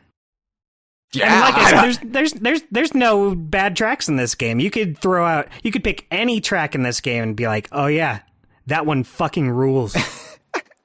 The caller also brought up like Cranky. Cranky is at his most asshole-ish in this game. I don't think Cranky He's a real dickhead. I don't think he's ever been worse and funnier in any other game. But I also kind of want to wait to talk about Cranky and Lee Loveday's writing when we talk about the instruction manual, because I like that really, I think, is the epitome of Cranky as a sheer brutal little withered dick. Yeah, I don't have anything else to add. I agree. I agree with. I don't either. I agree with all of your points. I'm gonna nod, and I'm gonna move over to the next call, and I'm gonna hit play. That's what I'm gonna do. Yeah, I'm going to as well. Okay, let's hit play, and gotta pull it up here. Yeah, there it is. All right, I'm pressing play. Hey Hyle, hey Dustin, it's Courtney. I tried doing a call and it did not go well because I was rambling too much. So I guess now I will, record this at my computer where I can look at a timer, but also I'll hurry up and get to the point because I am talking about speedrunning. Now, I wanted to call in to talk about DKC2 because it is my favorite game and I'm very happy that, it got such a fantastic 30th year of existence with Bananza being a big celebration of a lot of the vibes and elements that DKC2 really focused on for the DK series. But, what can you even say about DKC2 at this point? We've discussed it so much over the past. And, obviously Bananza has renewed a lot of things that you could say about it, but, we've been doing that. So what can you say about it at this point? Well, I have a unique perspective, and that perspective is speedrunning. So, DKC2 is the first game that I learned to speedrun, and that's because I knew I wouldn't get tired of it. You gotta pick a game where you're not gonna get tired of hearing the music or playing the levels over and over, and yeah, that would be my favorite game. It's nope, I'm never going to get tired of this music or just playing it and existing in this world, and I'm so glad it's a hobby that I took up for a time in my life, even though I don't do it anymore. It's been years since the last time that I really took it seriously, but it was a way for me to share my favorite game with a new group of people and with a bigger group of people, just playing it for hours upon hours at a time, streaming it, just getting people around me who were interested in this game and would talk about it with me and just, talk to me while I spent time on Crocodile Isle. It was such a magical time in my life that I just don't have the energy to do anymore. But it's something that I'm really glad that I did. And I highly recommend that you, just speaking to the general audience, if you love DKC2 and if you would like to experience it in a new way, you can check out dkcspeedruns.com. That's speedruns with an S at the end. And just go level by level. They have a different page for every single level in the game. And you can just learn some strats for getting through it faster. And there's a lot of just fun little things you can do. And little glitches and stuff you can pull off. Some of them aren't very hard to learn. I recommend the Crockhead Clamber one. I think that one's pretty easy, and it's also very hilarious and fun because you throw Dixie at a cutlass and it somehow lets you skip half the level. I also think learning Quoxless strategies for Parachute Panic is a really fun flex you can do. So yeah, I highly recommend that if you just want to challenge yourself in DKC2 to check out some speedrunning strats for it. I think it's a very fulfilling and worthwhile way to experience the game. And best game ever. That's all I gotta say. Bye. Well, thank you for the call, Courtney. Courtney, who is in the middle of playing Donkey Kong 64. Yeah, I'm probably gonna head over there right after we finish recording. I can't imagine you have anything else to say about Donkey Kong between the massive episodes we recorded and your annual Donkey Kong 64 marathon, but you still saw fit to call in and talk about speedrunning. Yeah, thank you. I'm not well versed in, obviously, Dustin. I'm the complete... Me neither. I'm not good at it. I'm not good at it, but that's also not how I like to experience these games. I like to... Sin.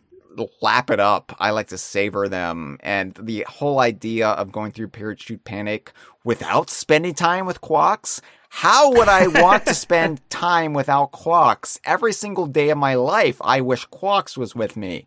Every single day. I need more time with Quox. When I'm in the shower, I'm like, God, this would be so much better if I had a purple parrot nearby. I don't know why. It would just make me happy. Yeah, one that just lowers you lower and lower into a beehive. Or at the very least, could just lower my soap down to me. That would be very nice. That would be a good practical use for Quox. But I don't begrudge speedrunners. It's not my scene. No, I like watching them. Yeah, I mean- I don't like doing them, but every now and then I like to load one up and see like, oh, that's cool. That's how you do it. And yeah, I know Courtney used to do it a lot. That's very cool. Yeah. I mean, like, life is short, and our time on Crocodile Isle was even shorter. So I want to maximize all the time I have with it. But at the same time, it's pretty amazing what people can figure out and how they can, exploit different things in the games, whether they be legitimate or little bugs and glitches. And it is wild how, like, every last drop of a game can be squeezed over time. And DKC2 is a game that does have little bugs in it. It does, yeah. Sometimes they're in treasure chests thrown by a ghost. That's true. That's so true, Hyle. And you're like, why is there a bug in this treasure chest? Ew. Ew. Ew. Ew. I find this very scary, and not the fact that it's a ghost haunting a big overcoat. Yeah, haunted coats are one thing, but bugs, ew, yucky. Ew. Ooh, there's bugs in these woods. I don't care about the ghost rope. Oh. What if they get in my hair? I use that to helicopter spin.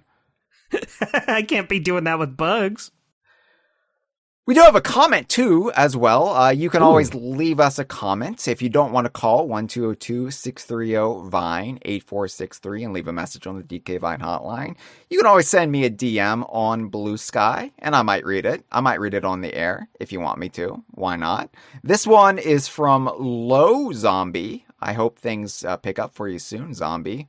I hope you're yeah, that's high sad. zombie, living the high life soon. But Hi, zombie. I guess low zombies would be a thing right after Halloween, and like the month after, it's like, oh, we have to wait a whole year before our time comes around again. Back into the graves we go. Anyway, Low Zombie says, 30 years of DKC2, huh? That's 30 years of Dixie Kong even existing. A birthday, if you will. In about 5 years' time, Dixie Kong will be the minimum age requirement to run for president of the United States. Not that she would. She's much closer to Britain than she is America, but hey, I think she'd make a good president. I can't even begin to describe how important the character is to me. She's such a charming and goofy Kong. Her gameplay gimmick is one of gaming's most satisfying ones. A golden-hearted character with a daredevil attitude. Easily my favorite Kong, if not my favorite character in the wider DKU/Mario multiverse. She hasn't exactly had the best treatment from the company who owns her, especially in the last 11 years since Tropical Freeze, but God willing, by the time Dixie is eligible to run for President of the United States in the 2032 election, she will be in a much better position than she has been for the last 20 years. Whether it's movies, mainline substantial game roles, spin-offs, merch, or miraculously her first ever solo game in nearly 30 years.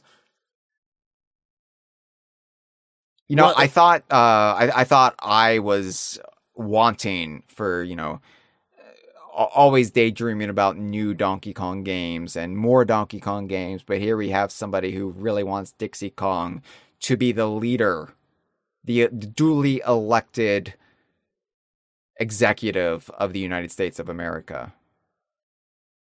Yeah, I feel like you can't do much worse. Yeah, like, in this case, a fictional monkey. I'll take that. Yeah, it's starting to look pretty good right about now. Yeah, it's like, what are the implications for a fictional cartoon simian leading us? Well, you know what? It's a lot better than what we've been dealing with. So, you know what? Let's go for it. Let's shake it up. You know what? Bananas for all. Everyone gets bubblegum and juice boxes. Actually, Dustin, Donkey Kong Bananza established that it's a fountain beverage. Oh, I see. Okay. It's not a juice box. Well, fountain beverages for all. Fountain beverages for all. Let's, you know what? We can even mix it up a little bit. Get a little bit of this flavor, get a little bit of that flavor, spice it up. Dixie lives life to the fullest. Let's get so many different soda flavors in there. It tastes like liquid good and plenty. Yeah, this is gonna suck ass, and we're doing it right now. And you've got to drink it all. Anyway, yeah, you know what? I think one of the things I really want when we get the Donkey Kong movie is we'll finally have action figures for Dixie, like actual action figure sized Dixie Kong figures. That would be awesome. I'd be so down for that. You know, Jack Specific never released a big, like, 4 to 6 inch Dixie Kong. We got the little tiny one that's being reissued in a 4-pack with the other Tropical Freeze Kongs, but we I never... didn't know Tiny got a figure. Tiny almost got a figure. It was going to be Wave 2 of the Donkey Kong series, but they canceled Man, we missed out on so much. Yeah, I know. The cancellation of those. We got a Kiddy Kong action figure, but never a Dixie Kong action figure, so it's long overdue. But yeah, we love Dixie here. Big fans. Yeah, for sure. We were just saying earlier in the show, second favorite Kongs. Maybe even tied with my first favorite. Like, it's really hard to say at this point. Yeah, she's wonderful. I love Dixie, and I'm glad that she, you know, they brought up how after Tropical Freeze, we went a long time without Dixie, but that's more just because we went a long time without a Donkey Kong game. But yeah. I do think Dixie is still one of the Donkey Kong characters locked in to Donkey Kong games from here on out. Absolutely. I mean, she's here to stay. Like, she's in the theme park. She's in Bonanza. Like, they saw fit to have Dixie included in an entire world and to give her a role. And she was so well written in that game. And it's just, I mean, I'm so happy with how Diddy and Dixie are portrayed in Bonanza. I think, like, Diddy and Dixie's roles in Bonanza are not huge roles. They are kind of more off to the side. If they weren't interested in Dixie, they could have easily just had it be Diddy Kong. Like, Diddy is the one who has been around in more games, but they still went out of their way to have Dixie be there for it. Yeah, I think, like, for me, I think it's one of their best portrayals in a game where they're not playable and they don't even show up until, like, close to the 3/4 mark of the game. Like, it's a ridiculously long time to make you wait for Diddy and Dixie, and then they show up, and of course, you know, given the DLC and everything, to speak nothing of the post game, they just feel like they have such a bigger presence in the game than they actually do. But yeah, I'm so happy, like, the DLC exists and I get to see them every time I boot up the game, because I always end my sessions at Donkey Kong's Treehouse. So when I start up, there they are. And I'm like, hey, good morning. How are you? Yeah. I mean, the trade-off to having them not be playable characters is now you get to talk to them, which is like the first time we've had that. You know, it's so much more, given that I love them so much, it actually is kind of rewarding in a way that wearing their skin really isn't. Although it does feel very nice on your own skin. Oh, it's so comfortable. I agree, but it is nice to have a chat with them. Yeah. Anyway, let's wrap this up, Dustin, because obviously we'll have more to say about Donkey Kong Country 2, or I will, with Cameron and Jeff, in episodes to come. Of course, we've got to talk about the instruction manual. We will rank the characters, including the bosses, which we didn't really bring up on this episode. But, you know, Donkey Kong Country, I've said it before. Something I've said a lot on this episode. I've said it before, and I'll say it again, damn it. But Donkey Kong Country, the original, was the video game I was waiting for my entire childhood. When it came around, I was like, this is it. This is exactly what I've always wanted from video games, and now I just want more of this. And Donkey Kong Land, when it came out about half a year later, it's when I started to actually seriously consider the universe of Donkey Kong Country and how the mythology could continue beyond just the confines of that singular cartridge. But what Donkey Kong Country 2 did is it made me the lifelong fan of the series that I am today, and also a fan of Rare, for that matter, for all of the reasons we expressed on this episode. Like, I could have been a doctor. I could have made my parents proud. I could have brought some actual good into this world. I could have healed bodies and minds. But instead I do this.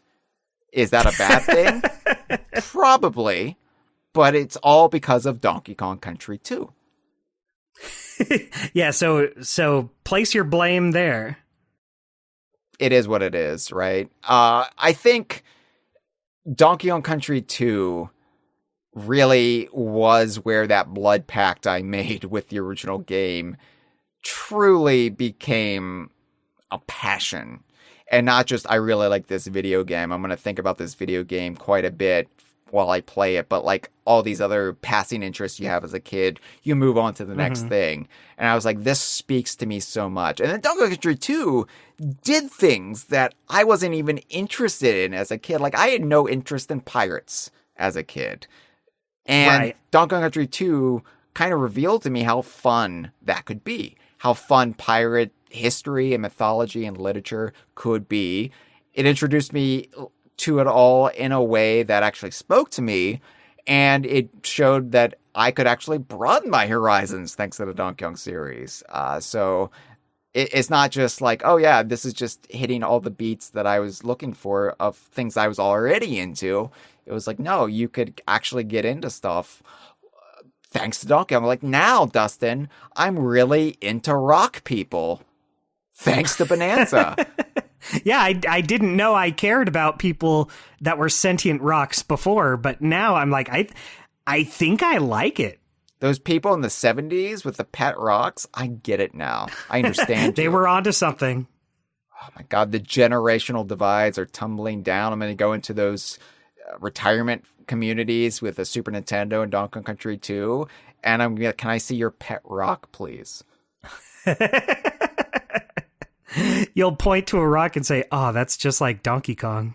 That's just like a fractal. Come here, buddy. But yeah, so the point I wanted to bring up, though, was Donkey Kong Country 2 is still my favorite game of all time. And I've said when Bananza was starting to like crawl up my top 10 list as I was playing it, I said, I don't think it'll ever touch Donkey Kong Country 2. Because I don't think anything actually could touch Donkey Kong Country 2. And indeed, here we are at the end of, actually playing Bananza, just in the constant Emerald Rush cycle of Bananza. And Bananza is my second favorite game of all time. Like, I adore Donkey Kong Bananza. And it's some of the most fun I've ever had playing a video game. But I don't think it could ever touch Donkey Kong Country 2, and I still stand by that. And that's no slight towards Bananza. That's nothing to do with its quality or how well it does everything. It's more so that Donkey Kong Country 2 will always have the most emotional heft to it out of any game I've ever played because of nostalgia, yes, but also just it came along at a certain time in my life, like so many things that we cherish do, and that can never be replicated. Exactly. It just came out at like the right time to hit you the hardest. Yeah. You have that nostalgia for it where, like, thinking about it, I think, like, if you're looking at it objectively, Bananza's probably a better game than DKC2. Like, it's just a much bigger game, and it succeeds at, like, everything it's trying to do with flying colors, but it's not the game I grew up with. Yeah, well, that's it. And I think also you have to consider that I'm also so ravenous about Donkey Kong Bananza because of what it pays off thanks to Donkey Kong Country 2. Like, you can't have one without the other, and I really don't think DKC2 could ever be touched. You mentioned Jib Jig earlier, and it just conjured up all of these feelings that I still have in my bones about this game. And yeah, like, there's a certain magic to when this series was young, when I was young, when this series was new and you had like this unlimited potential on the horizon, but there was something special when it was only just 3 games. And Donkey Kong Country 2 was the best of those 3 games.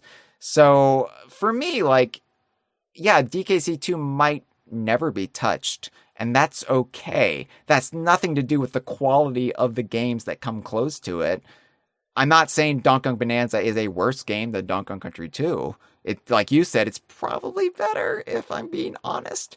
But it'll never mean what Donkey Kong Country 2 means. Exactly. There's a difference between the best game and your favorite game. Yeah. And again, that's what people don't realize about liking stuff, liking media, liking video games, liking movies or books. It doesn't have to be the best that's ever been to mean the most to you. Exactly. Like Banjo-Tooie is my favorite game ever made. It definitely has more issues than a lot of other games.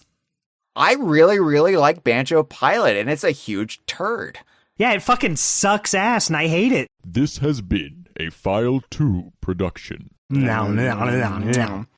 Que rico.